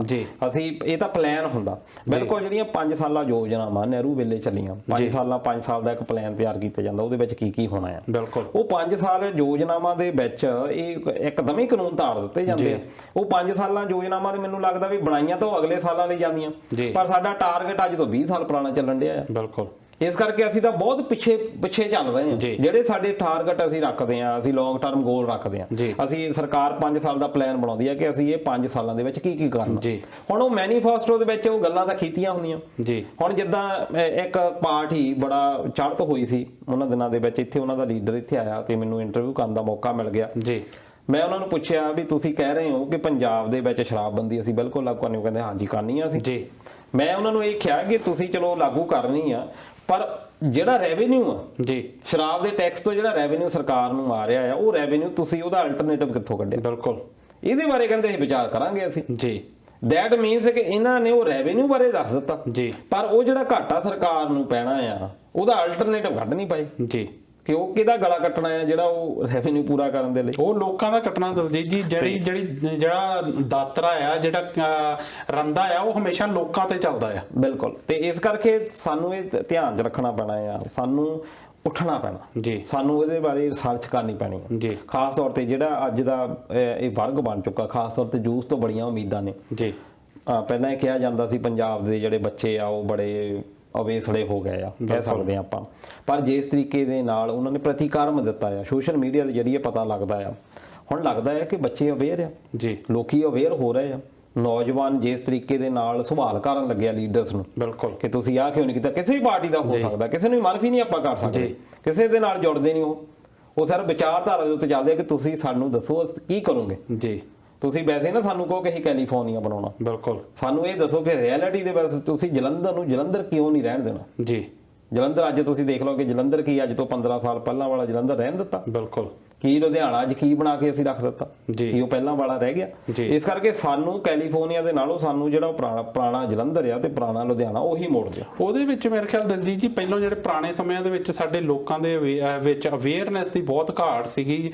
ਜਿੱਦਾਂ ਤੁਸੀਂ ਗੱਲ ਕੀਤੀ ਕਿ ਹੁਣ ਸੋਸ਼ਲ ਮੀਡੀਆ ਨੇ ਇੱਕ ਬਹੁਤ ਵਧੀਆ ਪਲੇਟਫਾਰਮ ਦਿੱਤਾ ਯੂਥ ਨੂੰ, ਬਹੁਤ ਵਧੀਆ ਤਰੀਕੇ ਨਾਲ ਅਵੇਅਰਨੈਸ ਆਈ ਆ। ਜੇ ਆਪਾਂ ਪੰਜਾਬ ਦੀ ਗੱਲ ਕਰੀਏ ਤਾਂ ਪਿਛਲੇ ਕਈ ਸਾਲਾਂ ਤੋਂ ਕਦੀ ਕਾਂਗਰਸ ਦੀ ਸਰਕਾਰ, ਕਦੀ ਸ਼੍ਰੋਮਣੀ ਅਕਾਲੀ ਦਲ ਦੀ ਸਰਕਾਰ, ਉਹ ਜਿੱਦਾਂ ਇਹਨਾਂ ਨੇ ਵਾਰੀ ਬੰਨੀ ਹੁੰਦੀ ਆ।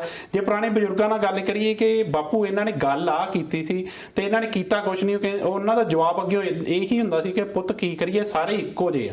ਉਹ ਮੇਰੇ ਖਿਆਲ ਕਿਸੇ ਨਾ ਕਿਸੇ ਤਰੀਕੇ ਉਹ ਇਦਾਂ ਹੀ ਮੰਨ ਕੇ ਬਹਿ ਗਏ ਸੀਗੇ ਕਿ ਇਹਨਾਂ ਨੇ ਕਰਨਾ ਕਰਾਉਣਾ ਕੁਛ ਨਹੀਂ, ਪਰ ਇਹ ਸਾਡੇ ਕੋਲ ਕੋਈ ਹੋਰ ਆਪਸ਼ਨ ਨਹੀਂ। ਪਰ ਹੁਣ ਯੂਥ ਜਿਹੜਾ ਆ ਉਹ ਉੱਠਿਆ, ਉਹ ਸਵਾਲ ਕਰਦਾ ਆ। ਅੱਗੇ ਸਾਡੇ ਬਜ਼ੁਰਗ ਜਿਹੜੇ ਕੋਈ MLA MP ਆਉਂਦਾ ਸੀ ਪਿੰਡਾਂ 'ਚ, ਉਹਦੇ ਸਾਹਮਣੇ ਹੱਥ ਬੰਨ ਕੇ ਖੜ ਜਾਂਦੇ ਸੀ, ਪਰ ਹੁਣ ਵਾਲਾ ਜਿਹੜਾ ਯੂਥ ਹੈ ਉਹ ਸਵਾਲ ਕਰਦਾ, ਜੋ ਕਿ ਮੇਰੇ ਖਿਆਲ ਬਹੁਤ ਚੰਗੇ ਸੰਕੇਤ ਆ। ਇਹ ਪੁਰਾਣੇ ਜ਼ਮਾਨੇ ਦੇ ਵਿੱਚ ਇਹ ਰਿਹਾ ਕਿ ਮੀਡੀਆ ਦਾ ਪਸਾਰ ਨਹੀਂ ਸੀ, ਗੱਲਾਂ ਨਹੀਂ ਸੀ ਪਹੁੰਚਦੀਆਂ, ਮੇਨ ਟੇਕ ਅਖਬਾਰਾਂ ਦੇ ਉੱਤੇ ਸੀ। ਬਿਲਕੁਲ, ਜਲੰਧਰ ਤੋਂ ਹੀ ਅਖਬਾਰਾਂ ਦੋ ਛਪਦੀਆਂ ਸੀ ਮੇਨ। ਜਿਹੜੀ ਇੱਕ ਅਖਬਾਰ ਕੁਝ ਪੱਖ ਵੱਖਰਾ ਪੇਸ਼ ਕਰਦੀ ਸੀ, ਦੂਜੀ ਅਖਬਾਰ ਉਹ ਤੋਂ ਉਲਟ ਪੇਸ਼ ਕਰਦੀ ਸੀ। ਬਿਲਕੁਲ, ਜਿਹਦੇ ਘਰ ਜਿਹੜੀ ਅਖਬਾਰ ਆਉਂਦੀ ਸੀ ਉਹਦੇ ਵਿਚਾਰਧਾਰਾ ਤੋਂ ਪ੍ਰਭਾਵਿਤ ਸੀ। ਬਿਲਕੁਲ, ਜਿਹਦੇ ਘਰ ਦੋ ਹੀ ਅਖਬਾਰਾਂ ਆਉਂਦੀਆਂ ਹੁੰਦੀਆਂ ਸੀ ਉਹ ਕਿਸੇ ਨੂੰ ਵੀ ਨਹੀਂ ਮੰਨਦਾ ਸੀ। ਬਿਲਕੁਲ, ਉਹ ਗੱਭੇ ਆਪਣੇ ਰਿਜ਼ਲਟ ਕੱਢ ਲੈਂਦਾ ਹੁੰਦਾ ਸੀ। ਉਹ ਤੀਜੀ ਧਿਰ ਇੱਕ ਬਣ ਕੇ ਰਹਿ ਗਿਆ, ਤਿੰਨ ਧਿਰਾਂ ਏਦਾਂ ਬਣ ਗਈਆਂ। ਉਹ ਦੋ ਅਖਬਾਰਾਂ ਦੀ ਲੜਾਈ ਸੀ ਇੱਕ ਤਰ੍ਹਾਂ ਆਪਾਂ ਕਹਿ ਸਕਦੇ ਹਾਂ। ਹੁਣ ਹੋ ਸਕਦਾ ਮੇਰੇ ਨਾਲ ਕੋਈ ਸਹਿਮਤ ਨਾ ਹੋਵੇ, ਇਹ ਜ਼ਰੂਰੀ ਨਹੀਂ ਵੀ ਮੈਂ ਜੋ ਕਹਿ ਰਿਹਾ ਇਹ ਜੀ ਫਾਈਨਲ ਤੱਕ ਇਹ ਸੱਚਾਈ ਨਹੀਂ। ਇਹ ਤੁਸੀਂ ਜਿਹੜੇ ਬੰਦੇ ਨੂੰ ਮੇਰੀਆਂ ਗੱਲਾਂ ਚੰਗੀਆਂ ਲੱਗੀਆਂ ਉਹ ਉਹਦੇ ਉੱਤੇ ਰਿਸਰਚ ਕਰ ਸਕਦਾ। ਮੇਰੇ ਖਿਆਲ ਅਸੀਂ ਤਾਂ ਹੀ ਪ੍ਰੋਗਰਾਮ ਦੀ ਸ਼ੁਰੂਆਤ 'ਚ ਇਹੀ ਕਹਿੰਦੇ ਆ ਕਿ ਅਸੀਂ ਜੋ ਵੀ ਇੱਥੇ ਗੱਲਬਾਤ ਕਰਦੇ ਆ ਉਹ ਅਸੀਂ ਸਮਝਦੇ ਆਪਣੀ ਸਮਝ ਦੇ ਮੁਤਾਬਕ ਉੱਤੇ ਟੀਕਾ ਟਿੱਪਣੀ ਕਰਦੇ ਆ, ਪਰ ਉਹਦੇ ਬਹੁਤ ਸਾਰੇ ਪੱਖ ਹੋਰ ਵੀ ਹੋ ਸਕਦੇ ਆ। ਹਰ ਖਬਰ ਦੇ ਪਹਿਲੂ ਬਹੁਤ ਸਾਰੇ ਹੁੰਦੇ ਆ, ਅਸੀਂ ਆਪਣੀ ਸਮਝ ਦੇ ਮੁਤਾਬਕ ਉਹ ਜਿਹੜੇ ਪਹਿਲੂ ਵਿਚਾਰਦੇ ਆ, ਤੇ ਜ਼ਰੂਰੀ ਨਹੀਂ ਕਿ ਜਿਹੜਾ ਸਾਡਾ ਪੱਖ ਆ ਉਹ ਤੁਹਾਨੂੰ ਵੀ ਉਹੀ ਸਹੀ ਲੱਗੇ, ਤੁਹਾਡਾ ਪੱਖ ਹੋਰ ਵੀ ਹੋ ਸਕਦਾ ਹੈ। ਤੁਸੀਂ ਮੀਡੀਆ ਦੀ ਗੱਲ ਕੀਤੀ ਦਲਜੀਤ ਜੀ, ਤੇ ਆਪਾਂ ਪਹਿਲਾਂ ਵੀ ਗੱਲ ਕੀਤੀ ਸੀਗੀ ਜਿੱਦਾਂ ਗੋਦੀ ਮੀਡੀਆ ਕਿਸ ਤਰ੍ਹਾਂ ਇਸ ਜਿਹੜਾ ਸੰਘਰਸ਼ ਆ ਕਦੀ ਉਹਨੂੰ ਖਾਲਿਸਤਾਨ ਨਾਲ ਜੋੜਦਾ, ਕਦੀ ਫੰਡਿੰਗ ਦਾ ਰੌਲਾ ਪਾਉਂਦਾ, ਹੁਣ ਉਹਨਾਂ ਨੇ ਇਹਨੂੰ ਨਕਸਲਵਾਦੀ ਜਾਂ ਮਾਓਵਾਦੀ ਨਾਲ ਵੀ ਜੋੜਨ ਦੀ ਕੋਸ਼ਿਸ਼ ਕੀਤੀ ਹੈ। ਦੇਖੋ ਜਿਹੜੀਆਂ ਕਿਸਾਨ ਯੂਨੀਅਨਸ ਹੈਗੀਆਂ, ਮੈਂ ਪਹਿਲਾਂ ਦੱਸਿਆ ਕਿ ਉਹਨਾਂ ਦੀ ਇੱਕ ਵਿਚਾਰਧਾਰਾ ਕਿਸੇ ਨਾ ਕਿਸੇ ਤਰੀਕੇ ਦੇ ਨਾਲ ਕਿਸੇ ਨਾ ਕਿਸੇ ਗਰੁੱਪ ਦੇ ਨਾਲ ਜੁੜੀ ਹੋਈ ਹੈ ਜੀ। ਬਿਲਕੁਲ ਉਸੇ ਤਰ੍ਹਾਂ ਜਿਸ ਤਰ੍ਹਾਂ ਪੋਲੀਟੀਕਲ ਪਾਰਟੀਆਂ ਦੇ ਪਿੱਛੇ ਬੇਸ ਦੇ ਉੱਤੇ ਕੁਛ ਨਾ ਕੁਛ ਹੋਰ ਕੰਮ ਕਰ ਰਿਹਾ, ਬਿਲਕੁਲ ਉਹਦੇ ਵਿੱਚ ਕੋਈ ਵੀ ਹੋ ਸਕਦਾ ਹੈ ਜੀ। ਜਿਹੜਾ ਆਪਾਂ ਨਕਸਲਵਾਦ ਦੀ ਆਪਾਂ ਗੱਲ ਕਰ ਲਈਏ, ਇਹ ਉਸ ਦਿਨ ਇੰਟਰਨੈਸ਼ਨਲ ਹਿਊਮਨ ਰਾਈਟਸ ਦੀ ਗੱਲ ਹੋ ਰਹੀ ਸੀ, ਉਹਦੇ ਵਿੱਚ ਹਿਊਮਨ ਰਾਈਟਸ ਦੇ ਕਰਕੇ ਉਹਨਾਂ ਨੇ ਉਹ ਬੈਨਰ ਦਿਖਾਏ ਗਏ ਕਿ ਜਿਹੜੇ ਰਾਈਟਰ ਆ ਜਾਂ ਜਿਹੜੇ ਪੀੜਤ ਲੋਕ ਨੇ ਉਹਨਾਂ ਦੀ ਅਗਵਾਈ ਕਰ ਰਹੇ ਕੁਝ ਲੋਕ ਅੱਜ ਜੇਲ੍ਹਾਂ ਦੇ ਵਿੱਚ ਆ ਜੀ। ਉਹਨਾਂ ਦੇ ਉੱਤੇ UAPA ਵਾਲਾ ਜਿਹੜਾ ਐਕਟ ਆ, ਜਿੱਦਾਂ ਆਪਣੇ ਟਾਡਾ ਹੁੰਦਾ ਸੀ ਤੁਹਾਨੂੰ ਪਤਾ ਹੋਣਾ, ਬਿਲਕੁਲ ਅੱਤਵਾਦ ਵਾਲਾ ਜਿਹੜਾ ਕਾਨੂੰਨ ਆ ਉਹਨਾਂ ਦੇ ਉੱਤੇ ਲਾਇਆ ਗਿਆ ਤੇ ਉਹਨਾਂ ਨੂੰ ਅੱਜ ਵੀ ਜੇਲ੍ਹਾਂ ਦੇ ਵਿੱਚ ਰੱਖਿਆ ਹੋਇਆ ਜੀ। ਮੈਂ ਇਹ ਜ਼ਰੂਰ ਦੱਸਣਾ ਚਾਹੁੰਦਾ ਕਿ ਕਿਸਾਨ ਅੰਦੋਲਨ ਜਿੱਦਾਂ ਚੱਲਿਆ ਬਿਲਕੁਲ ਇਸੇ ਤਰੀਕੇ ਦੇ ਨਾਲ ਨਕਸਲਵਾਦ ਲਹਿਰ ਵੀ ਇਹੀ ਤਰੀਕਾ ਜੀ। ਨਕਸਲਵਾਦੀ ਜਿਹਨਾਂ ਨੂੰ ਆਪਾਂ ਕਹਿ ਦਿੰਦੇ ਆ, ਇਹ ਇੱਕ ਪਿੰਡ ਤੋਂ ਸ਼ੁਰੂ ਹੋਇਆ ਜਿਹਦਾ ਪਿੰਡ ਸੀ ਨਕਸਲਵਾੜੀ ਜੀ। ਨਕਸਲਵਾੜੀ ਇੱਕ ਪੱਛਮੀ ਬੰਗਾਲ ਦਾ ਇੱਕ ਪਿੰਡ ਸੀ ਜੀ, ਕਿਉਂਕਿ ਸੰਵਿਧਾਨ ਦੀ 5ਵੀਂ ਤੇ 6ਵੀਂ ਸੂਚੀ ਇਹ ਕਹਿੰਦੀ ਆ ਆਦਿਵਾਸੀਆਂ ਦੇ ਲਈ। ਆਦਿਵਾਸੀ ਜਿਹੜੇ ਕਿ ਜੰਗਲਾਂ ਦੇ ਵਿੱਚ ਰਹਿੰਦੇ ਆ, ਉਹਨਾਂ ਨੂੰ ਪਤਾ ਸੀ ਜਿਨ੍ਹਾਂ ਨੇ ਸੰਵਿਧਾਨ ਬਣਾਇਆ ਸੀ ਵੀ ਜਿਹੜੀਆਂ ਕੋਆਪਰੇਟ ਆਉਣਗੀਆਂ ਤੇ ਇਹ ਲੋਕ ਜਿਹੜੇ ਭੋਲੇ ਭਾਲੇ ਇੱਥੇ ਰਹਿੰਦੇ ਆ, ਗਰੀਬ ਲੋਕ ਨੇ, ਇਹਨਾਂ ਦੇ ਰਿਸੋਰਸਸ ਦੇ ਉੱਤੇ ਡਾਕਾ ਮਾਰਨਾ ਉਹਨਾਂ ਨੇ ਜੀ। ਅੱਜ ਤੁਸੀਂ ਦੇਖੋ ਝਾਰਖੰਡ ਇੰਨਾ ਗਰੀਬ ਪ੍ਰਾਂਤ ਆ, ਸਭ ਤੋਂ ਗਰੀਬ ਪ੍ਰਾਂਤਾਂ ਦੇ ਵਿੱਚ ਆਪਣੇ ਝਾਰਖੰਡ ਆਉਂਦਾ, ਬਿਲਕੁਲ ਸਭ ਤੋਂ ਗਰੀਬ ਪ੍ਰਾਂਤ ਦੇ ਵਿੱਚ ਆਪਣਾ ਬਿਹਾਰ ਆਉਂਦਾ, ਬਿਲਕੁਲ ਸਭ ਤੋਂ ਗਰੀਬ ਪ੍ਰਾਂਤਾਂ ਦੇ ਵਿੱਚ ਆਪਣਾ ਉੜੀਸਾ ਆਉਂਦਾ ਜੀ। ਪਰ ਜੇ ਅਸੀਂ ਕੰਪੈਰੀਜ਼ਨ ਕਰੀਏ ਇੰਡੀਆ ਦਾ, ਲੋਹਾ ਉੱਥੇ ਨਿਕਲਦਾ, ਕੋਲਾ ਉੱਥੇ ਨਿਕਲਦਾ, ਅਬਰਕ ਉੱਥੇ ਨਿਕਲਦਾ, ਸਭ ਤੋਂ ਅਮੀਰ ਰਿਸੋਰਸਸ ਵਾਲੇ ਉੱਥੇ ਹੈਗੇ ਆ, ਬਿਲਕੁਲ। ਇੱਥੇ ਤੁਸੀਂ ਆਸਟ੍ਰੇਲੀਆ ਦੇ ਵਿੱਚ ਦੇਖੋ, ਕੁਈਨਸਲੈਂਡ ਜਾਂ ਆਸਟ੍ਰੇਲੀਆ ਸਾਰਾ ਕੋਲੇ ਦੇ ਸਿਰ ਤੇ ਕਿੰਨੀ ਕਮਾਈ ਕਰ ਰਿਹਾ ਜੀ, ਪਰ ਸਾਡੇ ਉੱਥੇ ਇੰਡੀਆ ਦਾ ਜਿਹੜਾ ਇੰਨਾ ਕੁਝ ਹੋ ਰਿਹਾ ਉਹ ਕਿੱਥੇ ਪਤਾ ਲੱਗਦਾ ਕਿੱਥੇ ਹੋਇਆ। ਉਹ ਹੁਣ ਜਿਹੜਾ ਨਕਸਲਵਾੜੀ ਦੇ ਵਿੱਚ ਇਹੀ ਹੋਇਆ ਕਿ ਸਾਡੇ ਜਿਹੜੇ ਹਿਊਮਨ ਰਾਈਟਸ ਆ ਇਹਨਾਂ ਨੂੰ ਬਰਬਾਦੀ ਦੇ ਵੱਲ ਲੈ ਕੇ ਤੁਸੀਂ ਤੁਰੇ ਆ। 1967 ਦੀ ਜਿਹੜੀ ਉਹ ਲਹਿਰ ਸੀ ਜੀ, ਉਹ ਇੱਕ ਜੁੜੀ ਤਾਂ ਉਹ ਕਮਿਊਨਿਸਟ ਪਾਰਟੀ ਨਾਲ ਜੁੜੇ ਹੋਏ ਸੀ ਲੋਕ, ਪਰ ਉਹ ਜਦੋਂ ਉੱਠ ਖੜੇ ਕਿ ਅਸੀਂ ਜਿਹੜੇ ਆਪਣੇ ਹੱਕ ਆ ਉਹ ਮਾਰਨ ਨਹੀਂ ਦੇਣੇ ਜੀ। ਅੱਜ ਅਸੀਂ ਥੋੜੀ ਜਿਹੀ ਇਜਾਜ਼ਤ ਦੇ ਦੇਣੇ ਨਹੀਂ ਸਾਡੇ ਪਹਾੜਾਂ ਦੇ ਉੱਤੇ, ਸਾਡੇ ਜੰਗਲਾਂ ਦੇ ਉੱਤੇ, ਸਾਡੀਆਂ ਮਾਈਨਿੰਗ ਦੇ ਉੱਤੇ, ਸਾਡੇ ਸੱਭਿਆਚਾਰ ਦੇ ਉੱਤੇ। ਉਹ ਸਭ ਤੋਂ ਵੱਡਾ ਘਾਤਕ ਹਮਲਾ ਹੁੰਦਾ ਕਿ ਇਹਨਾਂ ਨੇ ਸਾਡੇ ਸੱਭਿਆਚਾਰ ਦੇ ਉੱਤੇ ਵੀ ਹਮਲਾ ਕਰਨਾ, ਵੱਖਰੇ ਵੱਖਰੇ ਲੋਕ ਇੱਥੇ ਆਉਣਗੇ, ਇਹਨਾਂ ਨੇ ਸਾਡੇ ਰਿਸੋਰਸਸ ਲੁੱਟ ਲੈਣੇ ਆ, ਲੁੱਟ ਕੇ ਤੇ ਬਾਅਦ ਚਲੇ ਜਾਣਗੇ। ਬਿਲਕੁਲ ਤੁਸੀਂ ਅੱਜ ਤੇਲੰਗਾਨਾ ਜਿਹੜਾ ਹੁਣ ਆਂਧਰਾ ਪ੍ਰਦੇਸ਼ ਦੇ ਨਾਲੋਂ ਅਲੱਗ ਹੋ ਗਿਆ, ਉਹਦਾ ਇਤਿਹਾਸ ਕਿਤੇ ਪੜ੍ਹ ਕੇ ਦੇਖਿਓ, ਉੱਥੇ ਕਿੱਦਾਂ ਨਕਸਲਵਾੜੀ ਬਿਲਕੁਲ ਇਸੇ ਤਰ੍ਹਾਂ ਪ੍ਰੋਟੈਸਟ ਕਰ ਰਹੇ ਸੀ, ਪਰ ਸੁਣਵਾਈ ਹੋਈ ਨਹੀਂ ਕਿਤੇ। ਬਿਲਕੁਲ ਜਦੋਂ ਸੁਣਵਾਈ ਹੋਈ ਨਹੀਂ, ਫਿਰ ਆਖਰੀ ਰਾਹ ਲੋਕਾਂ ਦੇ ਕੋਲ ਫਿਰ ਬੰਦੂਕ ਵੱਜਦਾ। ਹੁਣ ਵੀ ਤਾਂ ਆਪਾਂ ਉਹਨਾਂ ਦੇ ਨਾਲ ਗੱਲਾਂ ਬਾਤਾਂ ਉਹਨਾਂ ਨੂੰ ਕਹਿੰਦੇ ਆ ਵੀ ਗੱਲਬਾਤ ਕਰੋ, ਟੇਬਲ ਦੇ ਉੱਤੇ ਆ ਗੱਲ ਜੀ। ਤੁਸੀਂ ਉਸੇ ਵੇਲੇ ਉਹਨਾਂ ਦੇ ਨਾਲ ਗੱਲ ਕਰ ਲੈਂਦੇ ਬਈ ਪਹਿਲੀਆਂ ਦੇ ਪਿੱਛੇ। ਬਿਲਕੁਲ ਹੁਣ ਇੰਨਾ ਨੁਕਸਾਨ ਕਰਾ ਕੇ ਆਪਣਾ ਵੀ ਕਰਾਇਆ, ਉਹਨਾਂ ਦਾ ਵੀ ਬਹੁਤ ਨੁਕਸਾਨ ਕੀਤਾ ਜੀ। ਇਸ ਕਰਕੇ ਜਿਹੜੇ ਇਦਾਂ ਦੇ ਅੰਦੋਲਨ ਹੁੰਦੇ ਆ ਉਹਦੇ ਵਿੱਚ ਇਹ ਵਿਚਾਰਧਾਰਕ ਹਾਵੀ ਹੋ ਜਾਂਦੀ ਹੈ ਜੀ। ਪਰ ਸਾਨੂੰ ਕਿਸਾਨ ਯੂਨੀਅਨਸ ਨੂੰ ਵੀ ਹਾਵੀ ਇਹ ਗੱਲ ਦਾ ਧਿਆਨ ਰੱਖਣਾ ਚਾਹੀਦਾ ਕਿ ਜਿਹੜੀ ਤੁਸੀਂ ਗੱਲ ਦੇ ਲਈ ਮੇਨ ਮੋਟਿਵ ਜਿਹੜਾ ਹੋਇਆ ਜੀ, ਕਿਉਂਕਿ ਸਰਕਾਰਾਂ ਨੂੰ ਤਾਰਪੀਡੋ ਕਰਨ ਹੋ ਸਕਦਾ ਹੈ ਕਿਸੇ ਦੀ ਨਕਸਲਵਾਦ ਲਹਿਰ ਦੇ ਨਾਲ ਵੱਖਰੀ ਰਾਏ ਹੋਵੇ, ਮੇਰੇ ਵਾਲੀ ਰਾਏ ਨਾ ਹੋਵੇ ਜੀ, ਪਰ ਉਹ ਪੜ੍ਹ ਸਕਦੇ ਆ ਹੈ ਇਦਾਂ, ਪਰ ਉਹ ਕਰ ਸਕਦੇ, ਹੋ ਸਕਦਾ ਉਹਨਾਂ ਦੇ ਵੱਖਰਾ ਰਾਏ ਹੋਵੇ ਜੀ। ਉਹਨਾਂ ਨੂੰ ਫੇਰ ਦੁੱਖ ਹੋ ਸਕਦਾ, ਉਹ ਕਿਸਾਨ ਅੰਦੋਲਨ ਦੇ ਨਾਲ ਜੁੜੇ ਹੋਣ, ਪਰ ਜਦੋਂ ਨਕਸਲਵਾਦ ਦੀ ਵਿੱਚ ਗੱਲ ਆ ਗਈ ਹੋ ਸਕਦਾ ਉਹਨਾਂ ਦੀਆਂ ਜਿਹੜੀਆਂ ਫੀਲਿੰਗਸ ਆ ਹਰਟ ਹੋਈਆਂ ਹੋਣ ਜੀ, ਉਹਨਾਂ ਨੂੰ ਕੁਝ ਹੋਰ ਤਰੀਕੇ ਦੇ ਨਾਲ ਉਸ ਚੀਜ਼ ਦੀ ਸਮਝ ਹੋਵੇ। ਬਿਲਕੁਲ ਤੇ ਇਸ ਕਰਕੇ ਇਹਨਾਂ ਚੀਜ਼ਾਂ ਤੋਂ ਜੇ ਬਚਣਾ ਚਾਹੀਦਾ ਜੀ, ਇਹਨਾਂ ਕਾਨੂੰਨਾਂ ਦਾ ਹੱਲ ਕੱਢਣਾ ਚਾਹੀਦਾ। ਪਰ ਭਾਰਤ ਇੱਕ ਡੈਮੋਕ੍ਰੈਟਿਕ ਕੰਟਰੀ ਆ ਜਿਹਦੇ ਵਿੱਚ ਹਰ ਬੰਦੇ ਨੂੰ ਆਪਣਾ ਰਾਈਟ, ਇਹ ਰਾਈਟ ਦਿੱਤਾ 19 ਆਰਟੀਕਲ ਦੇ ਵਿੱਚ ਕਿ ਤੁਹਾਨੂੰ ਕੁਝ ਵੀ ਕਹਿਣ ਦਾ ਉਹ ਹੱਕ ਆ। ਅਸੀਂ ਕਹਿ ਸਕਦੇ ਹਾਂ ਜੀ। ਬਿਲਕੁਲ ਦਲਜੀਤ ਜੀ, ਗੱਲ ਇਹ ਆ ਕਿ ਜਦੋਂ ਗੋਦੀ ਜਿਹੜਾ ਮੀਡੀਆ ਆਪਣਾ ਦੋਵੇਂ ਪੱਖ ਆ, ਜਿੱਦਾਂ ਮੀਡੀਆ ਦਾ ਕੁਝ ਹਿੱਸਾ ਆ ਉਹ ਇਸ ਨੂੰ ਲਗਾਤਾਰ ਤਾਰ ਪੀਡੋ ਕਰਨ ਦੀ ਲਗਾਤਾਰ ਕੋਸ਼ਿਸ਼ ਕਰ ਰਿਹਾ, ਤਾਂ ਉਦੋਂ ਸਾਡੇ ਜਿਹੜੇ ਕਿਸਾਨੀ ਆਗੂ ਆ ਉਹਨਾਂ ਵੱਲੋਂ ਵੀ ਇਹੀ ਅਪੀਲ ਆ ਕਿ ਜਦੋਂ ਕੋਈ ਜਿਹੜਾ ਮੀਡੀਆ ਵਾਲਾ ਬੰਦਾ ਤੁਹਾਡੇ ਮੂੰਹ ਦੇ ਅੱਗੇ ਮਾਈਕ ਦਿੰਦਾ ਤਾਂ ਤੁਹਾਨੂੰ ਬਹੁਤ ਸੋਚ ਸਮਝ ਕੇ ਬੋਲਣ ਦੀ ਲੋੜ ਆ। ਹੁਣ ਜੇ ਵਿਦੇਸ਼ਾਂ ਦੇ ਵਿੱਚ ਵੀ ਇਦਾਂ ਦੇ ਕੋਈ ਪ੍ਰੋਟੈਸਟ ਹਰ ਸ਼ਹਿਰ ਦੇ ਵਿੱਚ, ਹਰ ਮੇਰੇ ਖਿਆਲ ਦੇਸ਼ ਦੇ ਵਿੱਚ ਪ੍ਰੋਟੈਸਟ ਕਿਸਾਨੀ ਸੰਘਰਸ਼ ਦੇ ਸਪੋਰਟ ਦੇ ਵਿੱਚ ਹੋ ਰਿਹਾ, ਉੱਥੇ ਵੀ ਜਦੋਂ ਕੋਈ ਜੇ ਨਾਰਾ ਕਿਸਾਨੀ ਸੰਘਰਸ਼ ਤੋਂ ਹਟ ਕੇ ਲੱਗਦਾ ਆ ਤਾਂ ਉਸ ਚੀਜ਼ ਨੂੰ ਵੀ ਉਹ ਜਿਹੜੀ ਮੀਡੀਆ ਆ ਜਾਂ ਉਹ ਜਿਹੜਾ ਸਰਕਾਰੀ ਤੰਤਰ ਆ ਉਹ ਕਿਸਾਨੀ ਸੰਘਰਸ਼ ਦੇ ਉਲਟ ਯੂਜ਼ ਕਰਦਾ ਆ। ਬਿਲਕੁਲ, ਇਸ ਕਰਕੇ ਇਹਨਾਂ ਚੀਜ਼ਾਂ ਤੋਂ ਜੇ ਬਚਣ ਦੀ ਪਰਹੇਜ਼ ਰੱਖਣ ਦੀ ਜ਼ਰੂਰਤ ਹੈ ਜੀ, ਕਿਉਂਕਿ ਜੇ ਕਈ ਵਾਰੀ ਕੀ ਹੁੰਦਾ ਕਿ ਸਰਕਾਰਾਂ ਵੀ ਫਿੱਟ ਕਰ ਦਿੰਦੀਆਂ ਹੁੰਦੀਆਂ। ਬਿਲਕੁਲ, ਬਹੁਤ ਸਾਰੇ ਬੰਦੇ ਇਦਾਂ ਦੇ ਬਿਆਨ ਆਏ ਆ ਜਿਹੜੇ ਕਿ ਦੇਖੋ ਸਿੱਖ ਹੋਣ, ਹਿੰਦੂ ਹੋਣ, ਮੁਸਲਮ ਹੋਣ, ਈਸਾਈ ਹੋਣ, ਕ੍ਰਿਸਚੀਅਨ, ਬੋਧੀ, ਪਾਰਸੀ, ਜੈਨੀ, ਜੀ, ਭਾਰਤ ਸਾਰਿਆਂ ਦਾ ਸਾਂਝਾ ਆ। ਬਿਲਕੁਲ, ਭਾਰਤ ਧਰਮ ਨਿਰਪੱਖ ਦੇਸ਼ ਆ ਜੀ। ਇਹਦੇ ਵਿੱਚ ਹਰ ਬੰਦੇ ਨੂੰ ਕੋਈ ਵੀ ਧਰਮ ਦੇ ਨਾਲ ਫੀਲਿੰਗਸ ਉਹਦੀਆਂ ਕਿਸੇ ਨਾਲ ਵੀ ਜੁੜੀਆਂ ਚਾਹੇ ਹੋਣ, ਸਾਨੂੰ ਉਹਦੀ ਰਿਸਪੈਕਟ ਕਰਨੀ ਬਣਦੀ ਆ। ਹਰ ਬਸ਼ਿੰਦੇ ਨੂੰ ਰਿਸਪੈਕਟ ਕਰਨੀ ਬਣਦੀ ਹੈ ਜਿਹੜਾ ਭਾਰਤ ਦੇ ਵਿੱਚ ਰਹਿੰਦਾ। ਇਹ ਸਾਡਾ ਇੱਕ ਕਾਨੂੰਨੀ ਅਧਿਕਾਰ ਵੀ ਆ ਤੇ ਸਾਡਾ ਇਹ ਰਾਈਟ ਵੀ ਆ ਤੇ ਨਾਲ ਫਰਜ਼ ਵੀ ਆ ਤੇ ਸਾਡੇ ਉੱਤੇ ਇਹ ਓਬਲੀਗੇਸ਼ਨ ਵੀ ਆ ਜੀ ਕਿ ਸਾਨੂੰ ਉਹਦੀ ਰਿਸਪੈਕਟ ਕਰਨੀ ਚਾਹੀਦੀ ਹੈ ਜੀ। ਪਰ ਜਿਸ ਤਰੀਕੇ ਦੇ ਨਾਲ ਉਹਨੂੰ ਧੱਕੇ ਦੇ ਨਾਲ ਇੱਕ ਧਾਰਮਿਕ ਤੌਰ ਦੇ ਉੱਤੇ ਜੋੜ ਲਿਆ ਜਾਂਦਾ, ਕੁਝ ਬੰਦੇ ਆਉਂਦੇ ਆ ਜਿਹੜੇ ਕਿ ਧਾਰਮਿਕ, ਹੁਣ ਜੋਗਰਾਜ ਸਿੰਘ ਉਹਨਾਂ ਨੇ ਜਿੱਦਾਂ ਦਾ ਬਿਆਨ ਦੇ ਦਿੱਤਾ ਸੀ ਜੀ, ਉਹਦੇ ਨਾਲ ਕੀ ਹੁੰਦਾ ਕਿ ਉਹਦੇ ਨਾਲ ਇਦਾਂ ਦੇ ਅੰਦੋਲਨਾਂ ਦੇ ਵਿੱਚ ਇੱਕ ਲੱਗਦਾ ਆ, ਢਾਹ ਲੱਗਦੀ ਆ ਜੀ। ਜਿਹੜੇ ਉਹ ਲੋਕ ਜਿਹੜੇ ਆ ਉਹ ਸੋਚਦੇ ਨਹੀਂ ਬੋਲਣ ਲੱਗੇ। ਤੇ ਹੁਣ ਜਿਹੜੇ ਇਹਨਾਂ ਨੇ ਵੈਸੇ ਵਧੀਆ ਕੀਤਾ, ਕਿਸਾਨ ਆਗੂਆਂ ਨੇ 5-5 ਦੀਆਂ ਟੀਮਾਂ ਬਣਾਈਆਂ ਇਹਨਾਂ ਨੇ। ਇਹਨਾਂ ਨੇ ਕਿਹਾ ਕਿ ਮੰਚ ਸੰਚਾਲਨ ਬਹੁਤ ਅਹਿਮ ਕੜੀ ਹੈ ਜੀ। ਲੋਕੀ ਤਾਂ ਬੈਠੇ ਆ ਜੀ, ਉਹ ਤਾਂ ਇੱਕ ਤਰ੍ਹਾਂ ਕਹਿ ਸਕਦੇ ਉਹਨਾਂ ਨੇ ਤਾਂ ਆਪਣਾ ਇਕੱਠ ਕਰ ਲਿਆ, ਉਹਨੇ ਆਪਣੀ ਭੂਮਿਕਾ ਅਦਾ ਕਰ ਲਈ। ਬਿਲਕੁਲ, ਪਰ ਜਿਹੜਾ ਸੰਦੇਸ਼ ਜਾਣਾ ਉਹ ਸਟੇਜ ਤੋਂ ਜਾਣਾ ਜੀ। ਸਟੇਜ ਦੇ ਉੱਤੇ ਕੀ ਹੋ ਰਿਹਾ, ਜਿਹੜਾ ਵਰਲਡ ਦੇ ਉੱਤੇ ਮੈਸੇਜ ਜਾਣਾ ਉਹ ਸਟੇਜ ਤੋਂ ਜਾਣਾ।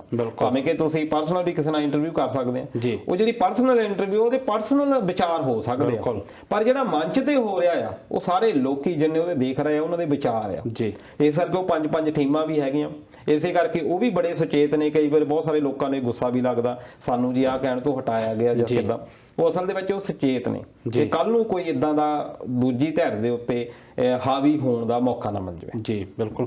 ਸੋ ਦਲਜੀਤ ਜੀ, ਇਹਦੇ ਨਾਲ ਰੋਸ਼ਨ ਲਾਲ ਹੋਣਾ ਦੀ ਵੀ ਟਿੱਪਣੀ ਆਈ, ਉਹ ਪ੍ਰੋਗਰਾਮ ਨੂੰ ਪਸੰਦ ਕਰ ਰਹੇ, ਆਰਕੇ ਕੁਮਾਰ ਹੋਣਾ ਦੀ ਟਿੱਪਣੀ ਆਈ। ਸੋ ਤੁਹਾਡਾ ਬਹੁਤ-ਬਹੁਤ ਧੰਨਵਾਦ ਦੋਸਤੋ। ਦਲਜੀਤ ਜੀ, ਪ੍ਰੋਗਰਾਮ ਦਾ ਜਿਹੜਾ ਵੇਲਾ ਉਹ ਤਕਰੀਬਨ ਖਤਮ ਹੋ ਚੁੱਕਾ। ਜੇ ਤੁਸੀਂ ਅੰਤ ਦੇ ਵਿੱਚ ਕੁਝ ਕਹਿਣਾ ਚਾਹੋ ਤਾਂ।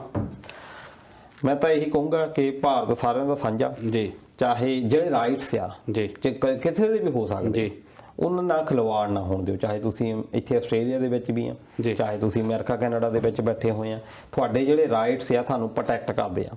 ਨਾਲ ਦੀ ਨਾਲ ਜਿਹੜੇ ਰਾਈਟਸ ਆ ਸਾਡੇ ਇਹ ਵੀ ਡਿਊਟੀ ਆ ਕਿ ਦੂਜੇ ਨੂੰ ਵੀ ਪ੍ਰੋਟੈਕਸ਼ਨ ਦੇ ਵਿੱਚ ਰੱਖੋ ਜੀ। ਅਸੀਂ ਇਹ ਪਹਿਲੇ ਜ਼ਮਾਨੇ ਨਹੀਂ ਹੈਗੇ ਕਿ ਰਾਜੇ ਮਹਾਰਾਜੇ ਜੋ ਉਹਨਾਂ ਨੇ ਕਹਿ ਦਿੱਤਾ, ਜੋ ਫਤਵਾ ਜਾਰੀ ਕਰ ਦਿੱਤਾ ਉਹ ਹੋ ਜਾਣਾ ਜੀ।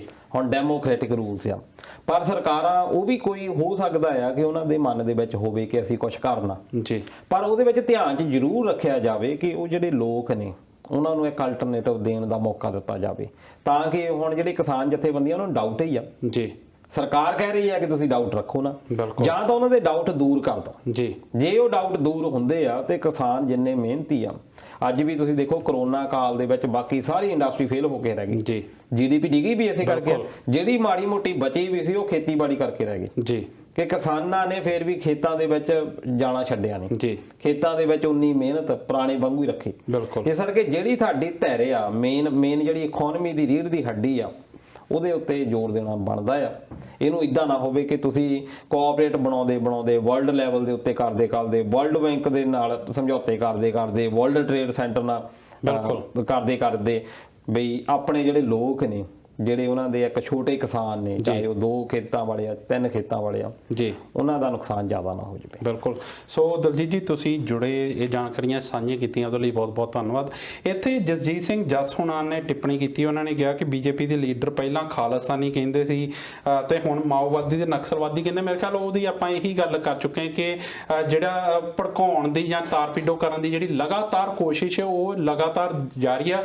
ਸੋ ਸਾਨੂੰ ਜਿਹੜੀ ਸੁਚੇਤ ਹੋਣ ਦੀ ਬਹੁਤ ਜ਼ਿਆਦਾ ਲੋੜ ਹੈ। ਆ, ਚਾਹੇ ਆਪਾਂ ਕਿਸੇ ਵੀ ਦੁਨੀਆ ਕਿਸੇ ਵੀ ਕੋਨੇ ਤੇ ਬੈਠੇ ਚਾਹੇ ਕੋਈ ਪੋਸਟ ਹੀ ਪਾ ਰਹੇ ਆ, ਜੇਕਰ ਉਹ ਪੋਸਟ ਵੀ ਜਿਹੜੇ ਸੋਸ਼ਲ ਮੀਡੀਆ ਤੇ ਪਾ ਰਹੇ ਆ ਤਾਂ ਬਹੁਤ ਸਾਰੇ ਦੁਨੀਆ ਤੱਕ ਪਹੁੰਚਦੀ ਆ, ਬਹੁਤ ਸਾਰੇ ਲੋਕਾਂ ਤੱਕ ਪਹੁੰਚਦੀ ਆ ਤੇ ਉਹਦੇ ਪ੍ਰਭਾਵ ਪੈਂਦੇ ਆ। ਸੋ ਕਿਤੇ ਵੀ ਸਾਨੂੰ ਪੋਸਟ ਪਾਉਣ ਲੱਗਿਆ ਜਾਂ ਕਿਤੇ ਵੀ ਕੁਛ ਮਾਈਕ ਤੇ ਬੋਲਣ ਲੱਗਿਆ, ਕਿਤੇ ਵੀ ਕੋਈ ਗੱਲ ਕਰਨ ਲੱਗਿਆ, ਸਾਨੂੰ ਜਿਹੜੇ ਆਪਣੇ ਅਲਫਾਜ਼ ਆ ਉਹ ਚੁਣਨ ਦੀ ਬਹੁਤ ਤਰੀਕੇ ਨਾਲ, ਬਹੁਤ ਸਮਝਣ ਨਾਲ ਸਾਨੂੰ ਚੋਣਵੇਂ ਅਲਫਾਜ਼ ਚੁਣਨੇ ਚਾਹੀਦੇ ਆ। ਆਪਣੇ ਅਲਫਾਜ਼ਾਂ ਦੇ ਘੋੜੇ ਤੇ ਲਗਾਮ ਰੱਖਣੀ ਚਾਹੀਦੀ ਆ। ਸੁਚੇਤ ਰਹਿਣ ਦੀ ਬਹੁਤ ਲੋੜ ਆ ਤਾਂ ਜੋ ਜਿਹੜੇ ਸਾਡੇ ਅਲਫਾਜ਼ ਆ ਉਹ ਸਾਡੇ ਵਿਰੁੱਧ ਨਾ ਵਰਤੇ ਜਾ ਸਕਣ। ਸੋ ਇਹਨਾਂ ਸਾਰੀਆਂ ਚੀਜ਼ਾਂ ਦੇ ਨਾਲ ਜਿਹੜਾ ਵੇਲਾ ਹੈ ਜੀ ਉਹ ਮੁੱਕ ਚੁੱਕਾ ਆ। ਤੁਸੀਂ ਇਸ ਪ੍ਰੋਗਰਾਮ ਦੇ ਵਿੱਚ ਜੁੜੇ ਆਪਣੀਆਂ ਟਿੱਪਣੀਆਂ ਕੀਤੀਆਂ, ਉਹਦੇ ਲਈ ਬਹੁਤ ਬਹੁਤ ਧੰਨਵਾਦ। ਜੇਕਰ ਗੱਲਬਾਤ ਚੰਗੀ ਲੱਗੀ ਤਾਂ ਆਪਣੇ ਦੋਸਤਾਂ ਨਾਲ ਇਸ ਪ੍ਰੋਗਰਾਮ ਨੂੰ ਸ਼ੇਅਰ ਜ਼ਰੂਰ ਕਰਿਆ ਕਰੋ। ਇਹ ਪ੍ਰੋਗਰਾਮ ਹਰ ਬੁੱਧਵਾਰ ਹਰ ਐਤਵਾਰ ਸ਼ਾਮ ਨੂੰ 7 ਵਜੇ ਆਉਂਦਾ। ਜੁੜਿਆ ਕਰੋ ਇੰਡੋਜ਼ ਟੀਵੀ ਆਸਟ੍ਰੇਲੀਆ ਦੇ ਨਾਲ। ਸਾਨੂੰ ਦਿਓ ਇਜਾਜ਼ਤ, ਮਿਲਦੇ ਹਾਂ ਅਗਲੇ ਹਫਤੇ। ਤਦ ਤੱਕ ਲਈ ਪਿਆਰ ਭਰੀ ਸਤਿ ਸ਼੍ਰੀ ਅਕਾਲ। ਸਤਿ ਸ਼੍ਰੀ ਅਕਾਲ।